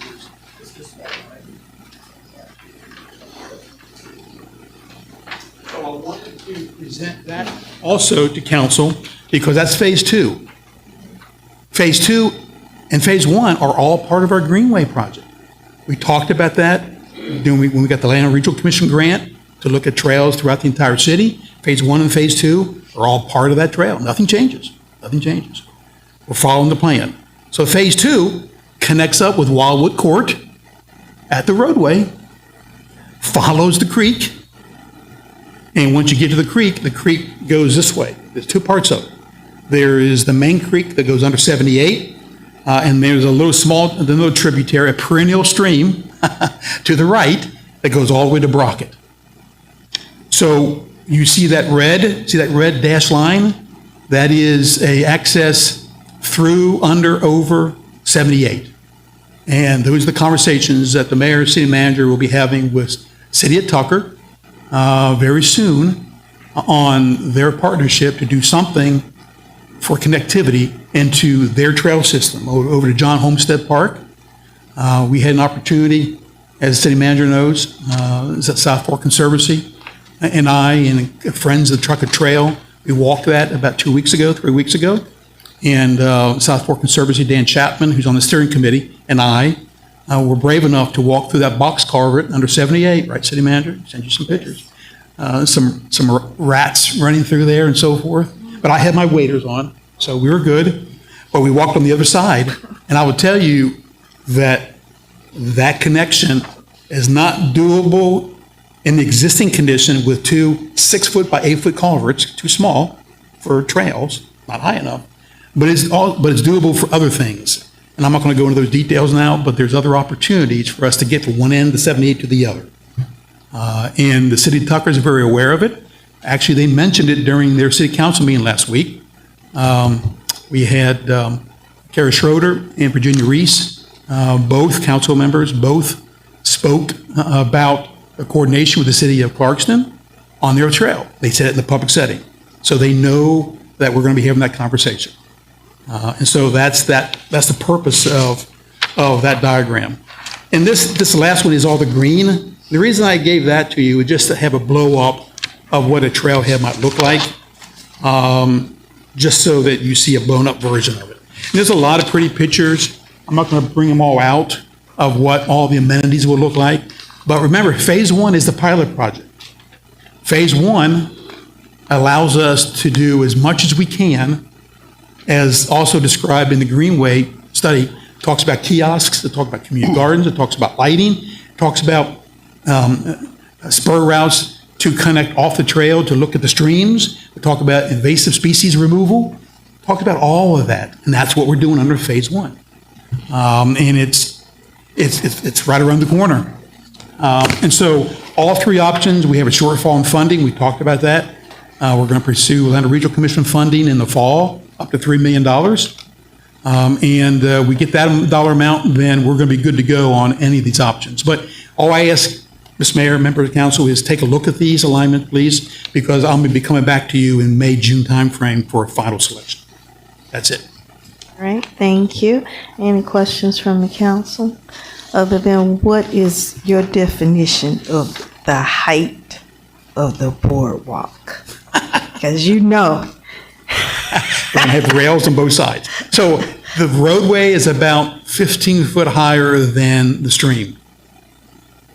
At least 15 foot. So that boardwalk is going to start about 1,000 feet back along the stream and go like this to the top of the road. Okay, so look kind of like Mason Mill. Yeah, it'll be either be the plastic laminated wood or concrete, one of the two. Okay. And it'll have rails on both sides, and that's the only option. Now, there's another option. It's not really presented here, but the final design will lay that out. No matter what option you select, you're going to have to get across the road. Mm-hmm. Doesn't matter. So the other option is don't try to go, here's the road, here's the trail. Don't try to go straight. Let's try to weave the trail at a lower spot along Wildwood Court where the grade is not so high. When you do that, you're behind homes. That's an option. We didn't present it, but that's an option. It might be lower cost as well. Okay. I just brought that point up because I know, like with Friendship, the boardwalk is low, and that's kind of cutting from the wildlife, being able to just be able to go back and forth. So I just want to make sure as we're talking about that, we're taking that into consideration and ensure that whatever we have as far as the wildlife, that they continue to maintain their life and we're just guests. So every crossing will have a boardwalk. Every stream crossing will have a wooden platform of some type going across the stream. And when it hits ground, it's going to hit the ground at some point in time. And it's going to be this far off the ground in some cases because you've got water. And when it floods, you don't want the flooding to flood the boardwalk every single time it floods, only certain times. One other item I didn't mention, that's the box culvert. Existing box culvert under Montreal Road. No matter what option you select, that box culvert, as Councilwoman Bell reiterated here a work session or two ago, there is an existing condition with that box culvert whereby there's a restriction in the box culvert. It's too small.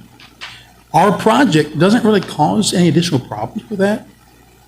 It's an existing problem. Doesn't matter. When the feds get a hold of this project, and GDOT gets a hold of this project, they're going to say, no rise condition upstream, we don't want anybody flooded. Well, I don't think anybody will ever be flooded because there's nobody even near the creek, but we have to still meet the criteria. So that means that box culvert has to be doubled in size, which is that 1.6 million you see in there. And we're going to have to build it as part of this trail project. Okay. Council, did you have any questions? Okay. Public, do you have any questions? Okay. So from an action item tonight, this is presentation only? Is that correct? Yes, ma'am. Okay, I just want to make sure. And Councilman Perkins?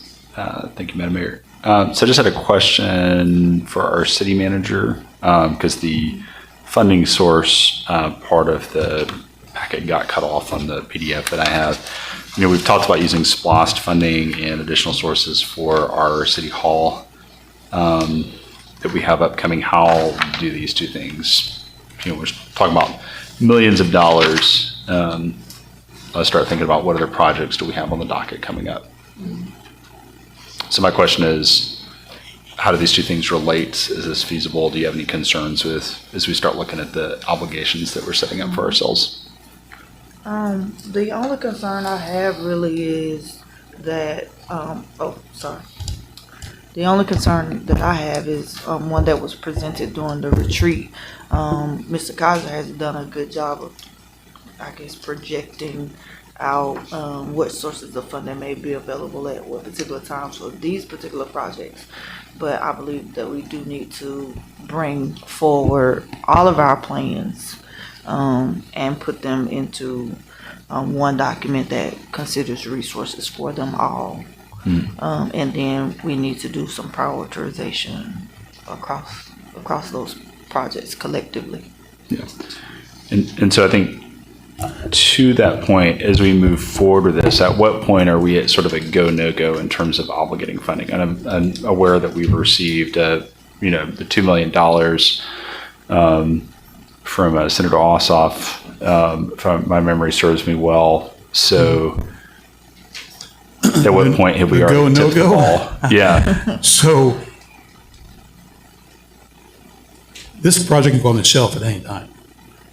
Meaning, once we finish the design work, the final design work, it's going to be done, and we've got the funding. So the funding from the CDS funding, by the time it actually comes into the city, it's going to be 18 months from now, from GDOT. It's going to take a while for that money to flow through. Then in the fall, we would ask for $3 million from the Regional Commission. All right, that money, if it becomes available, if there's a call for projects, which we don't know, if there is, figure out, you're going to say 1 year after the application is submitted, we'll know one way or the other whether we get funding, $3 million from ARC. All this is going to happen sometime in late 27, early 28.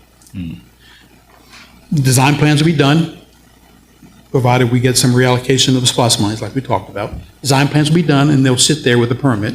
GDOT will have done all the reviews, and then all of a sudden, we'll get a clunk of money from GDOT on the $2 million, and hopefully another clunk of money from ARC, and we get all the money we want together, plus the local match we talked about.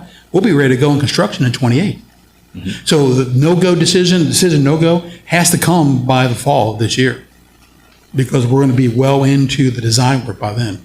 I think that's what I'm getting at is, you mentioned we need to have at least selected one of these trail options by sometime in summer, sometime in the summer. Yeah. And then we're also, as a part of that, we're talking about reallocating some of our SPLOST funding. Correct. And then we also just went Yes. through a large presentation on our financing options that we have available to move back into a permanent city hall solution. So I think that's where I'm getting a little uncomfortable with not being able to look at all of, to our city manager's point, having all of this in one location where I can look at the total amount of expenditures, the total amount in our wallet, and make sure they line up. I'm not going to speak for the city manager, but I am going to make a comment. So remember, there are 4 SPLOST categories or 3. You got police, you got parks, you got roads, and you got, it's a 4th one, isn't it? Oh my God, it's a 4th one. Buildings. Remember, the money we're talking about reallocation is within the road section of the SPLOST program. All right? Not to say that the council can't move monies from roads to buildings, but we know where the reallocation, we talked about that at the retreat, of amongst the SPLOST project reallocation. SPLOST is trails and roads. And so if the conversation is to take money from the roads and put them into a building, that's a totally different situation. Then everything I presented at the retreat doesn't work anymore. But if it's part of the collective view of all the projects, that's a different story. Does that make sense? I mean, you got the building comes out of another side of the SPOS program. The roads are the road, this stuff right over here. I think too. Oh, go If I ahead. may. Go ahead. No, I was going to say, I think to everyone's point, if we just have an entire sheet that says we have this project and it costs this, but we only have this, right? A whole listing, so we can just say, okay, we're gonna have to wait and postpone these projects till we can take care of the other projects, and making sure in terms of those allocations that it's very clear. So it's not that we're gonna take from Peter over here with Paul, but we can't take from Peter and Paul because based on what we submitted in terms of the different categories, we're kind of stuck with what we have to use the money and the funds for. Which is what you have. You had that diagram and that table. But everything, just everything. Right. Yeah, and even considering future use of potential SPLOST dollars, right? Whereas council can put forward a SPLOST plan that pays for the next phase of trail. They can also put forth a SPLOST plan that will pay for bonds on the new building, right? So having all those different options in one place for council consideration. And I think, if I may, go one ahead. more thing, I think too, a lot of these plans were initiated before we realized we had about an 18% gap between, what we were bringing, budgeting and what we were bringing in. And I think y'all have done excellent work in identifying that and coming up with some aggressive, plans to get everything pointed in the right direction. And so I think that's where I think if that weren't the case, if we were in a very different financial position, with the funds that are coming from, are guaranteed, depending on what the General Assembly does, funds, I think that would change the conversation. So back to the go, no go, because we have the, the CDS, is that, you mentioned sort of an 18-month timeline on that. Do we have any kind of leeway? I mean, are we pretty much obligated to use the SPLOST funds to make ends meet because we need to spend that? Or do we have some wiggle room in terms of? Well, there's nothing, and Mr. Quinn can correct me if I'm wrong, but there's nothing in the SPLOST program or SPLOST language that says we have to spend the monies within that 6-year term. Okay. Right. So And that- there and are that- projects that last Gotcha. outside of that. And I think that's where I'm getting at is, again, when I start seeing, okay, I'm not exactly sure where we are, and there's sort of like a timer ticking down, that's where I start to get a little bit nervous. But sorry, Mr. Quinn, I think I interrupted you. No, in some of the special federal funding we had, like ARPA, it was like you have to commit it by a certain date. But I don't believe anything like that applies to our SPLOST funding. Okay, or the CDS, CDS, yes. CDS, there is a federal. time. Oh, yeah. Yeah, that's what I think is where I'm getting at. Yes, So yes. we have 18 months to spend it? No. So we're going to get what's called a Project Framework Agreement, PFA, from GDOT that will outline responsibilities of who's going to manage that $2 million. We're going to get that agreement in about 15 to 18 months. And then it's going to say, here's the agreement, who's going to manage the project, the city wants to, and you're going to have to spend it within this time frame. So the spending part will be outlined in the agreement, very likely within 2 years after we get the project framework agreement. Okay. So that's the 28 timeframe. Okay. All right, with that, any other comments? If hearing none, Councilwoman Bell, you good? Okay. All good. All right, thank you. So this was for presentation only. It won't be on the agenda for the council meeting. And we'll move on to item E, which is to present and discuss an ordinance to create a criminal nuisance property program that would identify criminal nuisance properties based on criminal crime statistics and then require them to make improvements, changes to their property or the way it manages to reduce crime. With that, it will be presented by Vice Mayor Johnson. Thank you, Madam Mayor. And yes, this nuisance was created just to hold some people accountable, to pinpoint some areas of concern in the city. But since the city is 1.7 square miles, and after talking to the attorney, we may want to broaden that area. But basically, we were just trying to pinpoint what the city could do to assist the residents in feeling more secure here in the city, because violence has kind of grown. So what I came up with the help of the city attorney, the mayor, and the city manager, is I have a draft here, basically of a well thought out way to create this nuisance ordinance and to retrofit the city. So you guys have it. It's just for discussion to see what you thought about it. Did you want to add something to it? Did you want to take something from it? And how we can move this forward. This is not a vote, it's a discussion. Ms. Bayon, do you have anything you want to add? Not just yet. Great. All right. Oh, yes, she seconded. So, Councilman Moore? Yeah, I've gone through And make sure your mic is on. I believe it's on. Okay. Sorry about that. I had a question about a few things here and some spelling items, but some typos. To provide for in rem proceedings on the first paragraph, what is rem?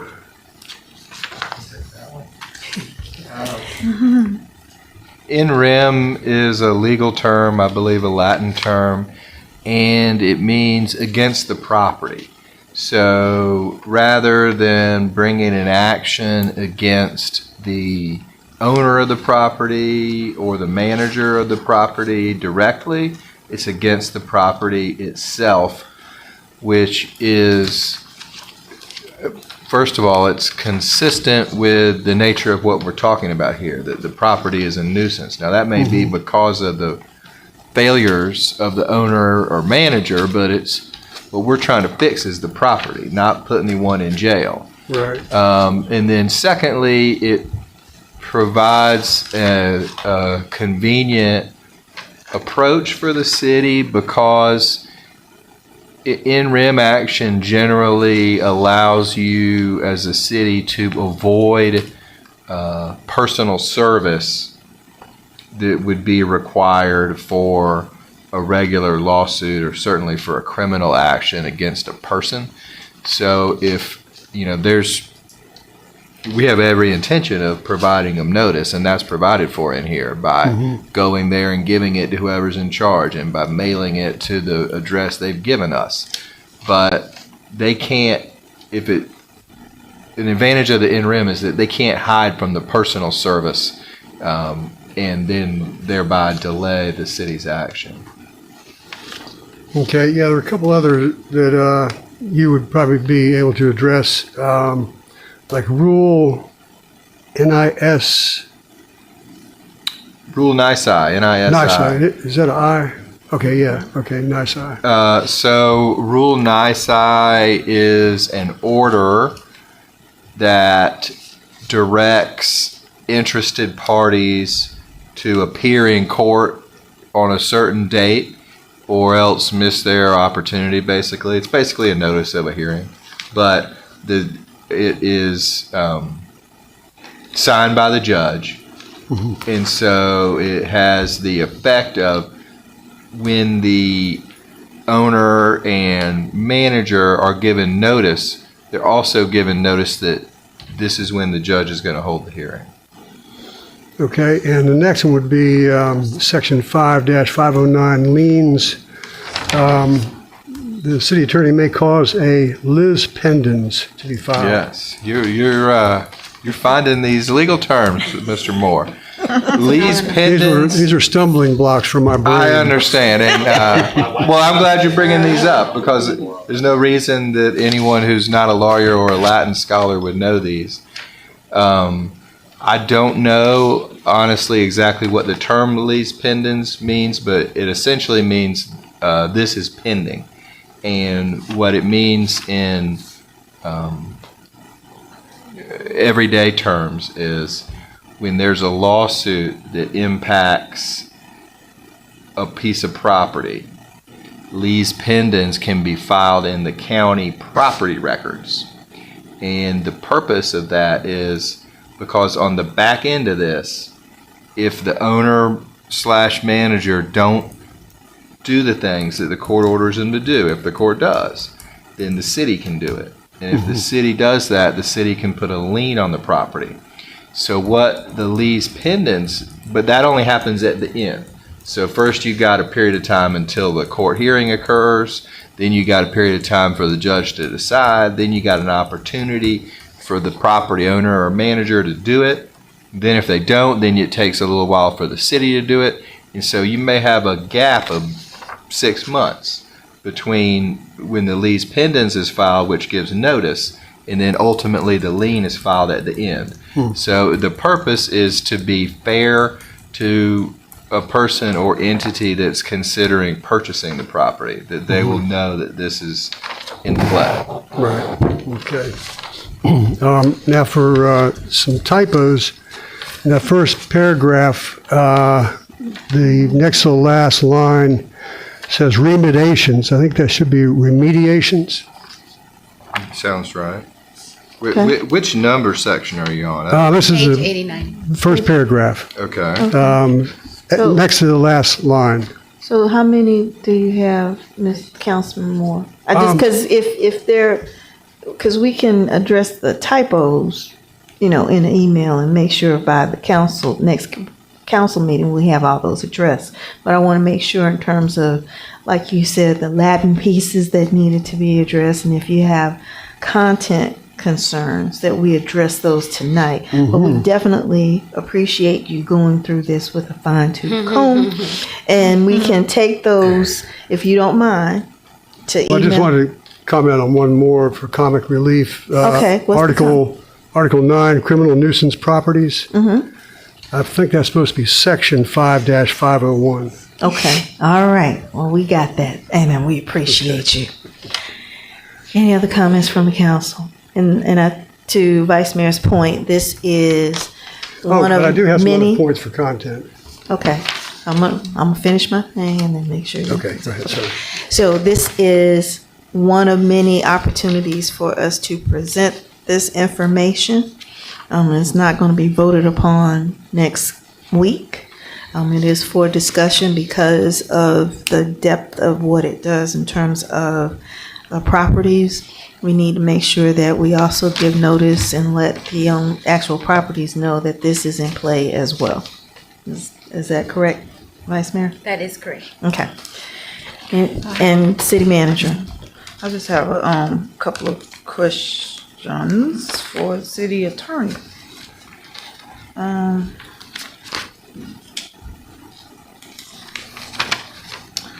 This is section 5-507, which is on page 93 of the packet. It says the city manager may suspend, revoke, or deny renewal of any business, alcohol, or the license associated with the criminal nuisance property if the city manager determines that the owner or manager is not in compliance, and so on and so forth.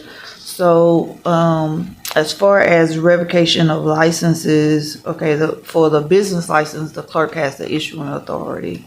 Would it be more, I guess, in line with the authority for issuance if the city manager would authorize the city clerk to revoke? Or, and in the instance of an alcohol license, that particular code section says that the council has the authority to revoke. So would I make recommendation to the council to revoke in that instance? Yes. Okay. I think the answer is definitely yes to the second one. Okay. And I think, as far as the city clerk being the official that takes action with regards to business licenses, that's a great point.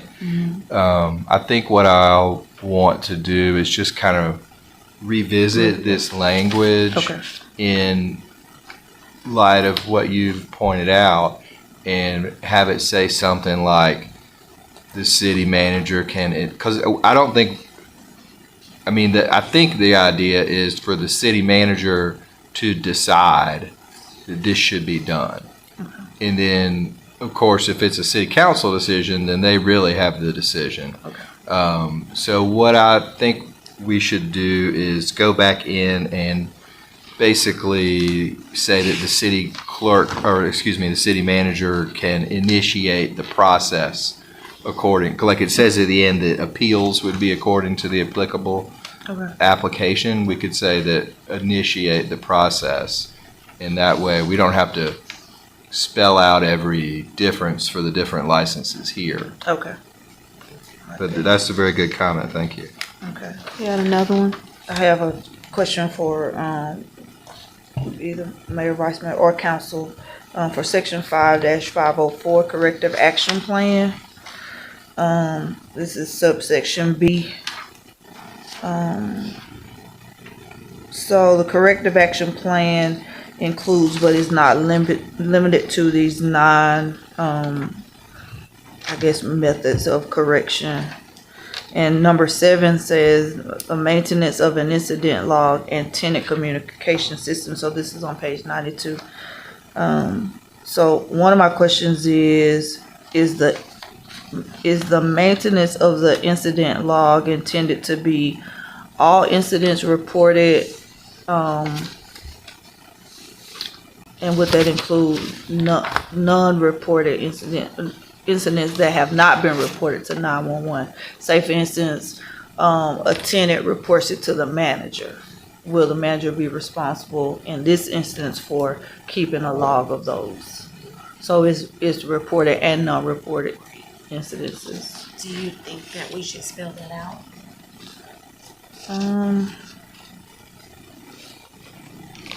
I don't think it necessarily has to be, but as long as I understand what the intent is, right? Since I'll be the one creating a plan, unless Attorney Quinn thinks differently.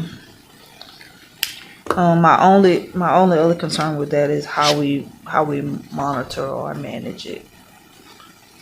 So, like if a tenant provides the information to the manager and the manager doesn't log it, how would I even confirm that the log is accurate?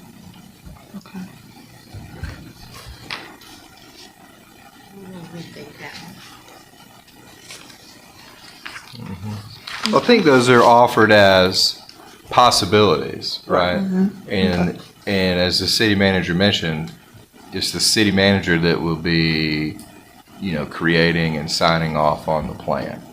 But yeah, I don't think, I mean, if the incident is not reported to the police department, it's going to be kind of on their honor, I'm afraid. Right. And I mean, of course, we could encourage, I'm just thinking in real time here, but you could encourage or require that the property post something in the common area that says, report your incidents to the city of Clarkston at this number. That's true. We don't have the bandwidth for that. Do we have the bandwidth for after hour calls, or is it just going to be a voicemail? Yeah, maybe an email. Maybe email, but not call, because we had that number once on the door at the police department that wasn't being monitored after when people needed it. They called. So well, can we look at these 9 and see what'll make more sense, and then the ones that don't make sense, we can scratch those out and come up with something more creative. Because again, we're trying to retrofit this to us, Yes, ma'am. and we did look at some other cities. Okay. Yes, ma'am. So keep it coming. For those instances where it says that the city manager will do this or will do that, will I have delegating authority like this dashboard that may be maintained by the city manager? Would I have the ability to delegate that to any department that maintains a dashboard that can provide that information? That is correct. So do you want to have it where it says or designee? Yes, ma'am. Okay. So where it says city manager or designee, Okay. Thank you. and that's throughout the document. Okay. And Councilman Perkins? That's all What did you have? And it's not that I'm trying to elude. Oh, no. You make it work for you. No, I This just is want it to work. From an enforcement standpoint, this is a heavy lift, and there's a lot of technical stuff in it. Yeah. So I love the problem I think we're trying to address. I think a couple of questions I have. So under the definition of criminal nuisance property, we define it as one homicide. There's a couple definitions of it. Some of these may not be related to the property itself. And so how are you seeing we manage that? So, we've had some instances where someone was killed in a parking lot completely unrelated to the, I would argue the conditions of the property itself. Or maybe there's a domestic disturbance, not family related, between two individuals. Say somebody comes over, playing a video game, didn't like that somebody dunked on them and, their basketball game or something like that. And, get in a fight, police get called in. We have incidents like that. I guess, how do we parse through what's actually the responsibility of the apartment complex or the property owner and what's more of a related to the individual themselves? Well, if it was my house, I wouldn't have the leisure of saying that ball rolled over here, that child got hit trying to get his ball. If it happens on my property, I'm responsible. It could be lighting. It could be aesthetics in the area, something that lure kids there or they're hanging out. It could be a number of things. If it happened in that complex, convenience store, library parking lot, that is your property. You are liable in any case. So that's just a way for us to say, okay, put a light in, do something to make the area a little more safer. So that's your point. In some cases, I think it's true. A homicide would be different, right? Or theft. So for example, if someone were to come on my property, trip down my stairs because I wasn't maintaining them, I think that would be an instance where, yes, I could be held liable. But I'm pretty hard pressed to think that if someone were to hop the fence, shoot somebody in my backyard, that I would be held liable for that situation. I think that's what I'm getting at. Some of the stuff that I think I'm more looking at, like, will the solution actually address the problem we're trying to solve? Which again, I think is I think this is fantastic, fantastic work, and I think what we're trying to work on, I'm just trying to see if the dots connect. And so, honestly, what some of this comes down to is tenant qualification, which isn't mentioned there. I don't even know if we can obligate a property to conduct background checks and things like that as a part of the tenant qualification process. And so, again, if they're a resident, but again, if it's someone that just ran off the street and decided to slap somebody. But see, the problem with that is, what about your location encouraged me to pass everybody else and commit a crime here? So it's something, if it's light, like I said, it could be lighting or just overgrown brush or abandoned apartments. It could be a number of things. So we did look at that. So it's not one incident. It could be 10 police responses, including involving violence, 3 non-violent incidences. So it's broken down under section 5-502, and then it goes on, and it's just something. It's a start. We have seen more crime in the last 2-3 years than it's really, and then it's all confined to certain areas, and it makes that triangle of the city. Each corner has something going on, and I think it's because of the way our apartments are set up, or the main corridors of the city. You know, you got Ponce, you got Indian Creek, you got Montreal, you got Brockett. People, we already talked about it, people get off of 78, commit a crime, get back on 78 because it's convenient. It doesn't mean that we're gonna say everybody's getting off of 78 committing crimes in this parking lot, so we're gonna cite you. It could happen, but yes, at some point we're gonna look at that particular property. Yeah. Well, I think this does say that though. Is I think that's what I'm exactly kind of what asking. we're gonna do. So, but you just said that's But not. I'm what just it- saying, so that's you can't say that everybody's getting off just to commit that crime and getting back on to elude the police. Right? Okay. Yeah. I'm just trying to get clarity on. So, for example, you because you don't do certain things with your property, you create the environment that has a lot of these crimes. For example, if you look at where we had an issue where there was a fence and they didn't maintain their fence, we had people to go through that fence and commit crimes as a result of them not maintaining or keeping the standards within their property. And so it's a matter of saying, you have this property, it's your responsibility to maintain the property. As a result of you not maintaining this property, you are causing problems, such as we had an incident where there was a murder there.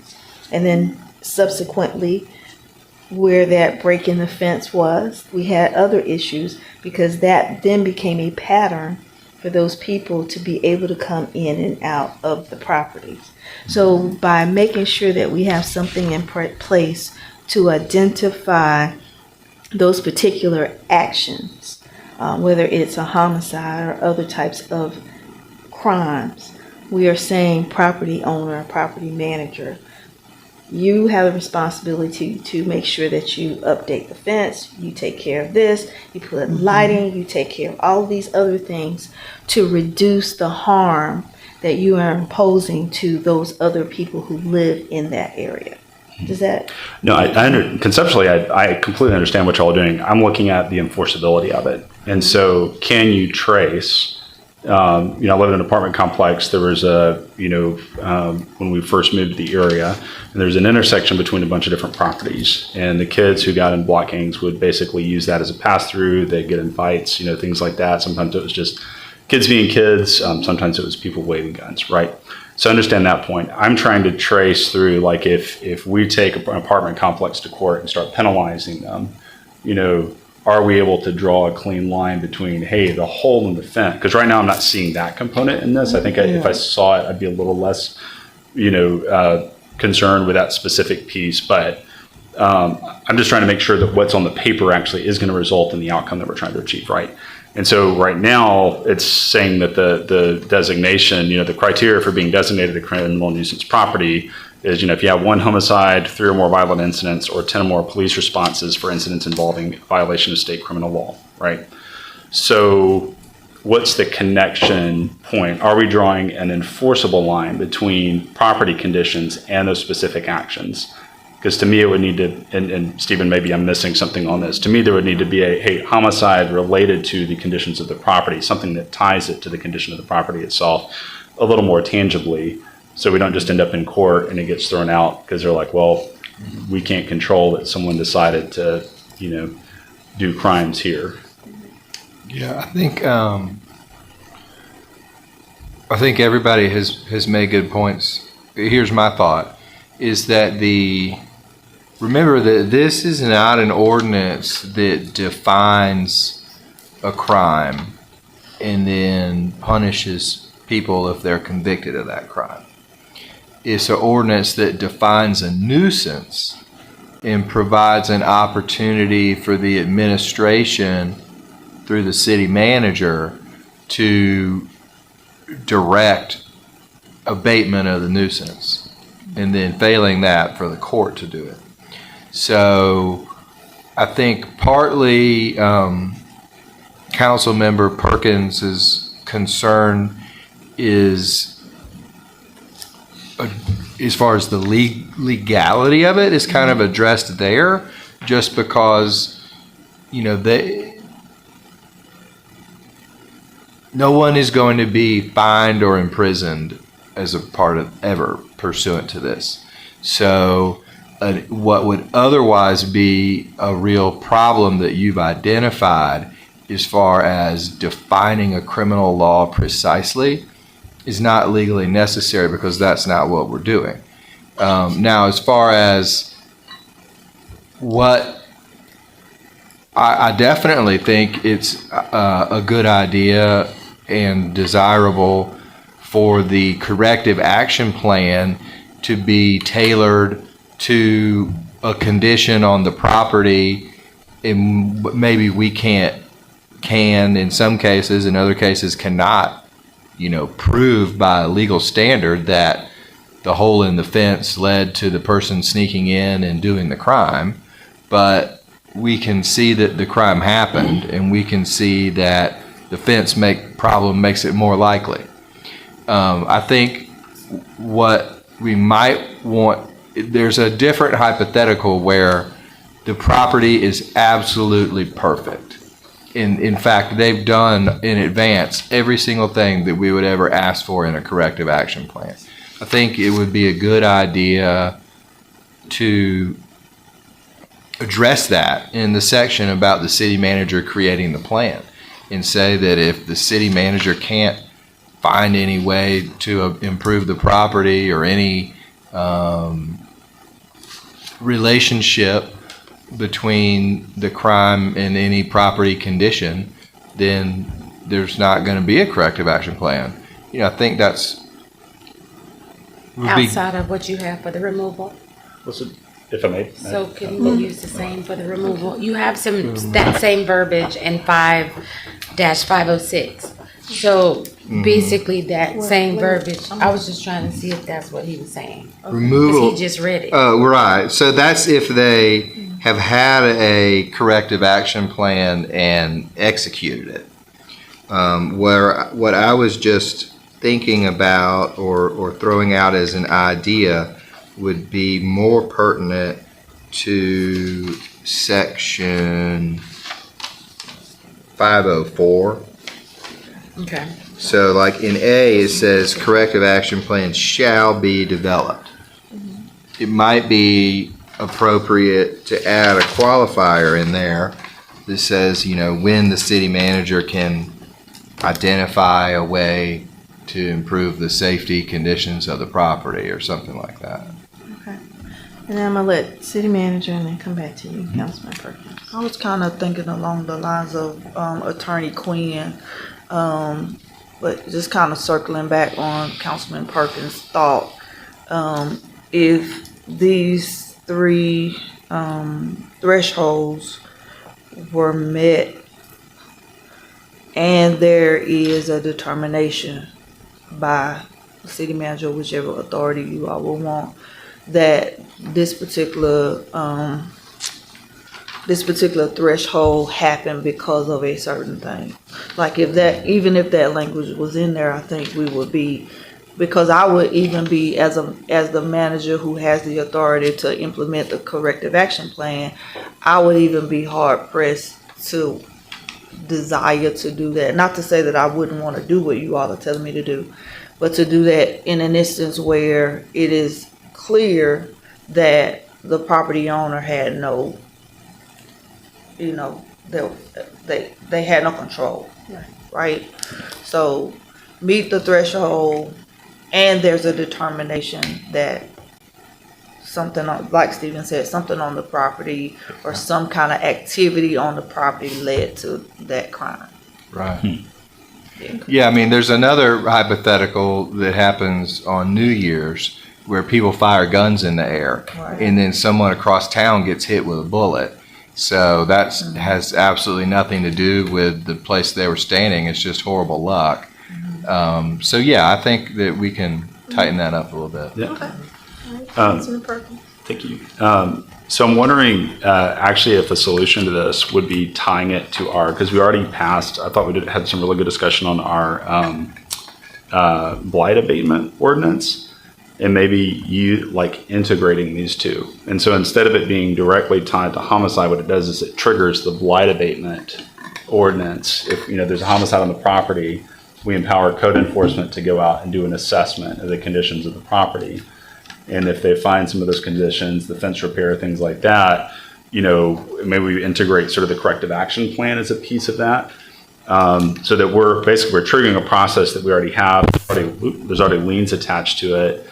And instead of it being directly tied to the crime itself, it's actually the crime itself as a trigger for a larger review process that, then we can go in and it's like, hey, we're just going to see, oh, well, okay, your lights are good, everything else, to Bill's points on the conditions of the property are fine. All right. There's no corrective action plan, but this operates as another trigger for that. Instead of somebody having to call, do an anonymous report, we see a murder or a homicide happen, that automatically triggers a code enforcement evaluation to see, are there conditions on the property, that are creating an environment where, it is more, conducive to crime, things like that. I don't know what y'all's thoughts are on that. That might be a good way of. I got one quick legal point on that. The blight ordinance is prohibited from applying to any property where a person resides. So it would not apply to any of the single or multifamily housing properties. But yeah, if it's a business, I can't remember the details of the blight ordinance right now. But yeah, I know. Would there be a way to tweak? We could go back and we could amend that. No. To create a way to bring in. So essentially, we amend it to say unless it's triggered by, obviously I'm not using Latin, with my terms here, but if it's triggered by crime, there's an exception to that.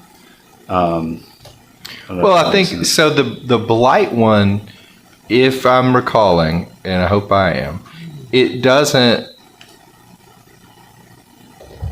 It's a decision that gets made based on a pattern of systemic problems, and I believe it requires a city council vote.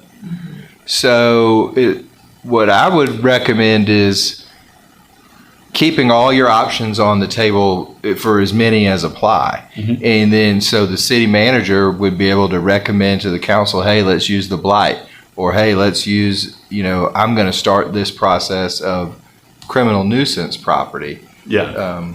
I would just recommend leaving all the tools there, and you can use one or more in a given case. So maybe we leave them separate, but we could pull the code enforcement evaluation point. So essentially that gives us a little more. I'm just looking to make sure we have ground to stand on. And so the murder doesn't necessarily trigger the action plan. The murder triggers a larger evaluation of the property by code. Does that sound?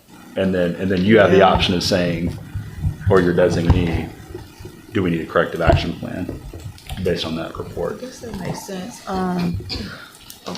Go ahead. That's what I was saying. I was thinking if the action deals with activity and not a condition of a structure or, lighting or something like that. If it's just activity, then, I don't necessarily see the reason for that code compliance inspection, right?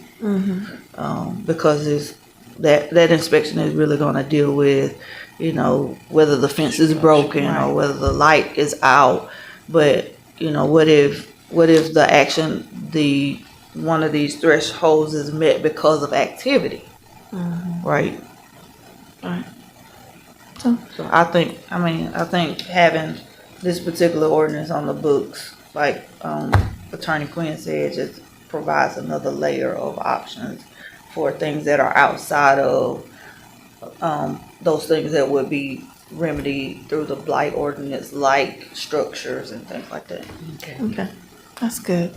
Okay, any other comments? Yes. Councilman Moore. Yeah, I had questions about that homicide item in that same section, but up above that in the crime prevention, section 502, it says natural surveillance.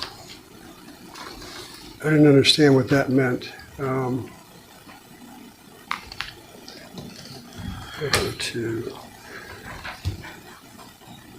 That is in the This is on enhancing crime visibility. prevention through environmental design. Third line. Second line on the page 90.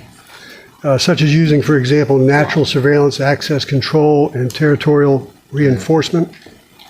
It means like sight lines, I believe.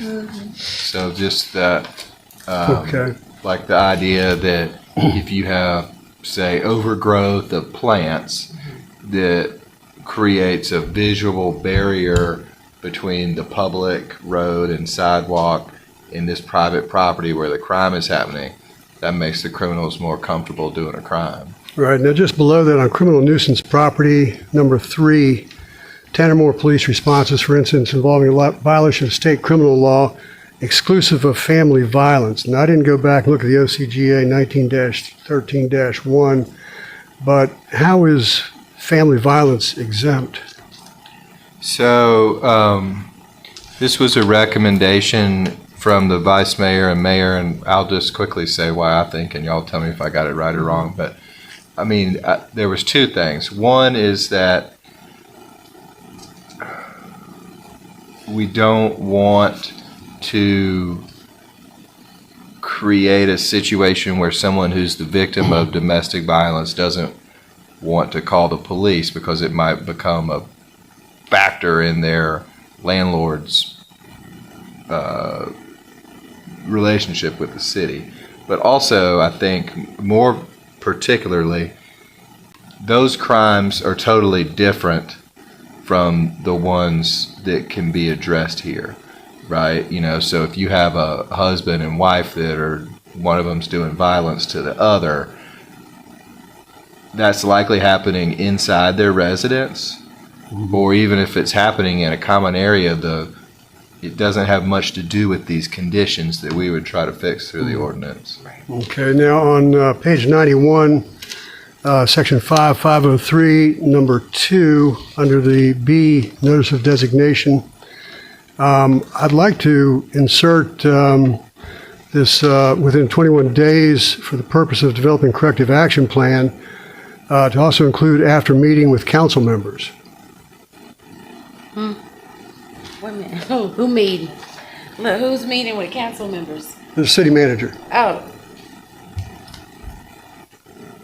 A statement requiring that the owner and/or manager attend a mandatory meeting with the city manager within 21 days for the purpose of developing a corrective action plan. Before that meeting occurs, I would like to have the opportunity to have input to see what the city manager, or questions about what city manager's plan is, and see if I can provide any input to that as well. so we're gonna give her the right to make the plan and then question it? We just put this in her hand. The whole setup. So we don't have any involvement in this at all. Nope. We're creating it. We can make it say what you want to say, and I'm sure she's inviting and you can go in there and see, but as far, we gave it to her. We asked her to create it, mandate it, pass it off to any staff member. I was just thinking that before she actually met with them, that maybe she'd like to meet with us. Well, this is day to day. That, you know, she's doing a lot of this already. This is just another layer of her doing these types of actions. Right, well, this is. What is This is the, requiring the mandatory meeting. So this is a specific point in time of this plan. right? And so as she's developed that plan, before she has that meeting to meet with them, it may be something that we could advise her on to help her with that plan. Or just give her feedback. She doesn't have to listen to us. She doesn't have to take our advice. We're not going to tell her what to do. But it'd also be nice to know what that plan is before it goes to the street. That's all I was thinking. As I read that, I thought this might be something to think of. Perspective. Now, number C, delivery of notice. It's going to the owner and the manager, I think, is what I was looking at. And then what about their attorney of note? Would that be up to them to send it to their attorney if they need advice, or is that something we would send to the attorney Are to you still include in under this the conversation? I mean, if an attorney, I think on the front end there, where it's an administrative process, that it would not be a good idea to put that in here. I think it's up to the person who's having a legal issue to get their attorney involved.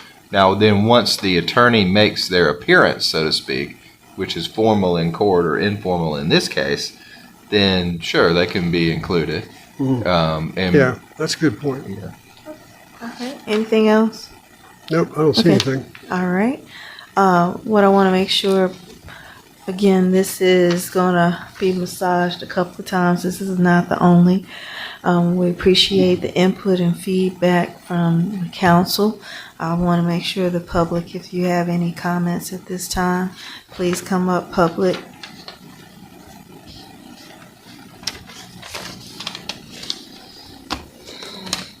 Michelle Surgeon, Clarkston resident.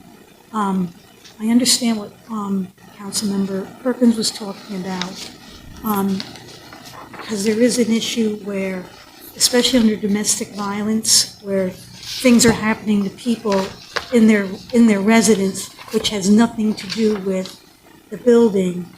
And when the police get, because I work with this, they get multiple reports for this building having all these issues, then those individuals end up getting evicted because they're trouble.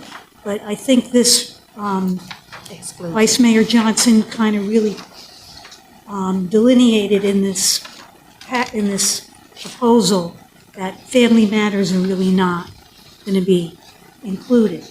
But I was thinking another way was, because I'm concerned about the funding and the cost to manage this, that possibly we, instead of covering the whole city, the square mile of the city, and I'm not sure if this was prompted, Vice Mayor Johnson, because the crime is rampant over the whole area of the 1.7 miles of the city, or is it certain areas? Because I would recommend a community improvement district where businesses or mixed community developments would have to pay into a fund to support the managing the property area and the owners by improving their structures, public safety, so I don't know if that's something to be considered. Michelle, Yes. you are amazing, and that is why we're going to have the next agenda item, which is F. I missed them. Guess what? We're going to talk about districts. Okay. Thank you. Thank you. So with that, we will continue the discussion, but we'll move to item F, which is to present and discuss an ordinance to set up a program for a special. Sorry, I had a point of order question. Because this will automatically, I think, based on the way we've set up our procedures, go to the council meeting. Do we need to do anything to withdraw it? Yeah, I think what our rules say is that it'll appear on the council meeting agenda, and it can be on the consent agenda, and there would be a motion to forward this to the next work session. And it's as simple as that. But So the we- rules y'all have set up says that it will appear, Right. but not for action in this case. Right. I don't know if we specified the not for action piece, right? So you're saying we would, so basically I think we need to decide now, if we're putting it on the consent agenda, what we're doing with that consent. This is a consent to defer to the next work session. I just want to make sure we don't go through it, because I don't think we specify that specifically. I think it would appear on the regular agenda. Right, it's See case business. by case basis. It just says that it needs to appear. So if you would like, we can defer this to the next work session. That's not my agenda item, so I think I would look to the vice mayor. That on- was the intent. That was the intent. Today Okay. was just a discussion. It was to be So we on can the defer it to the next with consent of the council. Is that fine? Fine with council? Okay. next. Councilwoman Bell, is that okay? Okay. If it's not, you can take it off at the council meeting. All right, so we defer it to the next work session. Which brings us to F. Thank you very much, Councilman Perkins. Thank you, and thank you for keeping us in check, Madam Clerk. And to present and discuss an ordinance to set up a program for special service districts to tax a designated area and then use that revenue to make improvements or provide extra services within the area that are intended to reduce crime. Vice Mayor. It's self-explanatory. Okay. This district is well needed because what we were trying to do is figure out what we can do to improve and generate at the same time. So basically, we sat down and we thought that we could create a special tax district, and that way, it would we could do things like establish a millage rate just for that district, and all of those funds would be used to improve any area in that district. Just it's basically like an incentive program for keeping your business, your property up to date. Okay. And the city attorney did get this information and provided us with the documentation attached. This is again for discussion. And Madam Vice Mayor, in terms of that tax district, it would do things in terms of police and other. Right. That would be more of public access and public use. Is that correct? That's correct. Okay, I wanted to make sure that that point was clear. And just to clarify, I did say that the city was 1.7 square miles on the previous, but these things, we have kind of narrowed it down to Brockett Road, Montreal Road, and Indian Creek Drive corridors. So, yes.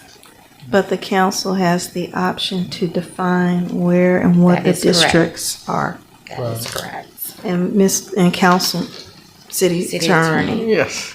So I think to add on to the Vice Mayor's introduction here, it's important to note that this ordinance will only set up the framework for potentially creating one or more districts in the future. It does not define any district or create any district, although it does signal to those three areas that the Vice Mayor mentioned that we've got their eye on them as potential districts, so that community leaders, including yourselves, if you pass this ordinance, would be able to point to the people that are controlling property there and say, hey, this is what we're thinking about.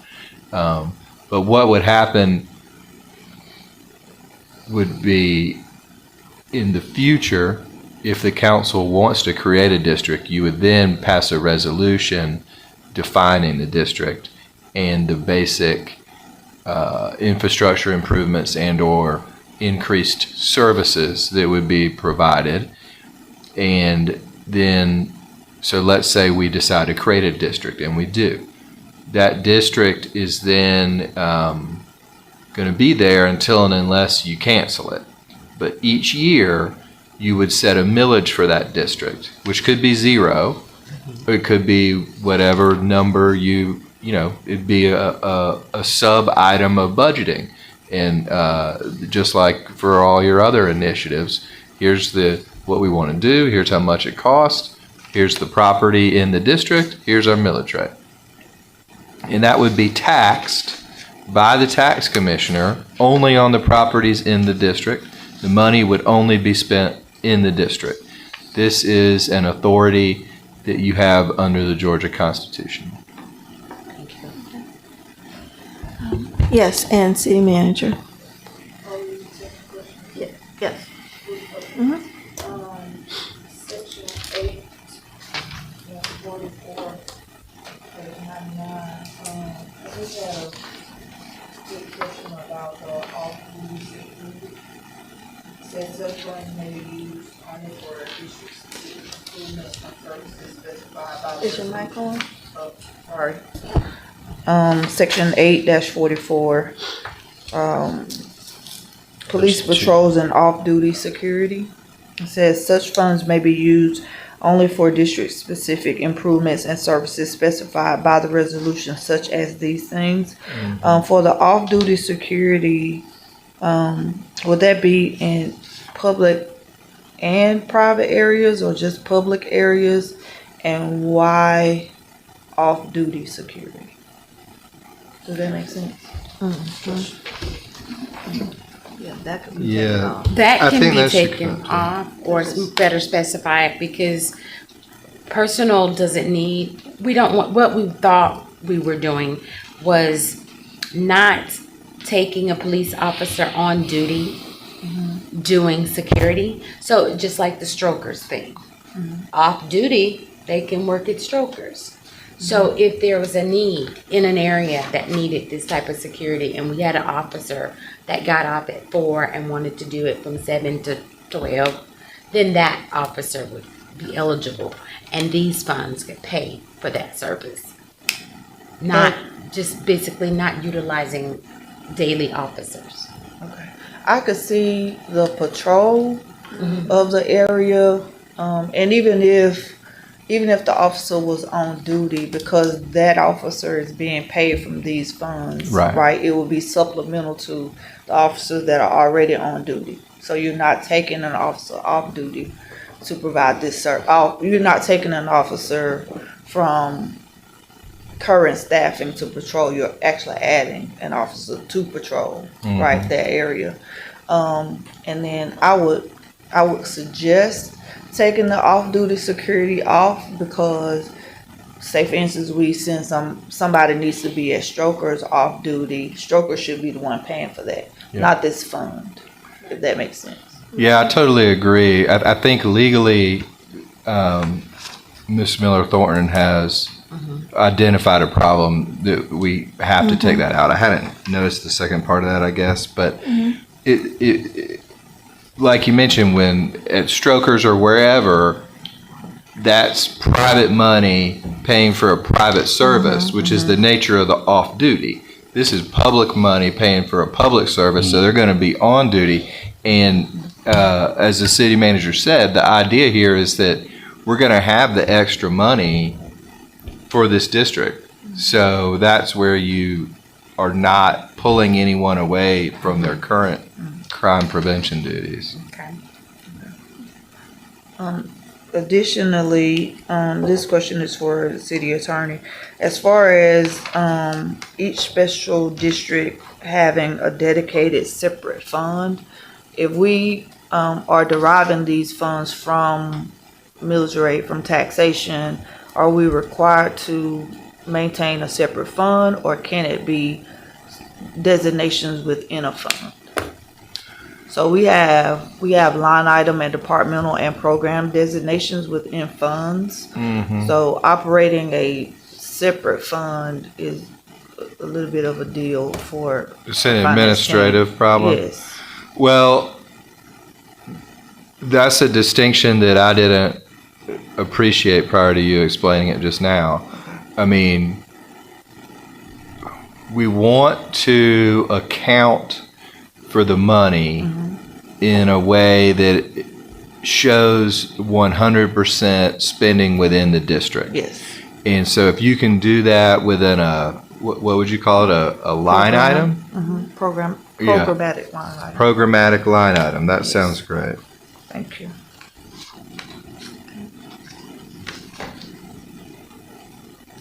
And then my last question is just about the financial reporting. It says section 8-48 accountability and reporting on page 101. For financial reporting, it says each public safety special district fund must be separately maintained and audited, and we just handle the separately maintained part, and audited financially. Can we add in conjunction with annual audit of the city's general and special revenue funds? So it's not an independent audit of. Mm-hmm. Okay. Thank you. Okay, any other questions? And to your point, I think with the security, that was something that was kind of like a hangover from understanding what that district would do in terms of public. Then we would utilize the police. Yes, ma'am. Yes, Councilman Moore. I'm wondering if we can somehow include unincorporated property in this somehow in conjunction with DeKalb County. We used to have a lot of problems from the lakes climbing over the fences and breaking into the houses at Market Walk years ago. And I'm just wondering if another situation comes up like that, if we would have any legal basis to be able to use this against the lakes, even though they're unincorporated DeKalb County. Afraid the answer to that's no, because our taxing authority is limited to our municipal boundaries. So I think that would be more of a political matter to go to DeKalb and try to get them to do it. Try to get them to pass this too, so if we have a problem, we can pass it over to them. Right. Okay, thanks. Okay. Technically, Stephen, we are collecting property on or tax on unincorporated properties per previous discussion. The So parcel Councilman property. Moore may be on to something. We're working on it. Okay, any other comments? And again, for this item, public, would you like to make a comment, public? I see two publics. Yes, I do. No, you go ahead. So you know the model that you're discussing tonight is a model that I have 4 clients with, and that's a community improvement district. And so it's unfortunate that it's not business-driven, because everything that you're talking about tonight is well documented. It worked very well. If you had business coming out and having the same issues that you're having here tonight, because then I would have suggested pursue a community improvement district and go through that entire process. Right. Through the legislature. So I just want to make that, because all the improvements you're talking about, every single one of them is a private sector, community improvement driven type of program. Right. Right. Yeah, the Thank you. big difference is that they are acquiescing to that or even driving it to happen. It's not public, it's private. Right. Thank you. That might be an option as we're talking. Come on, public.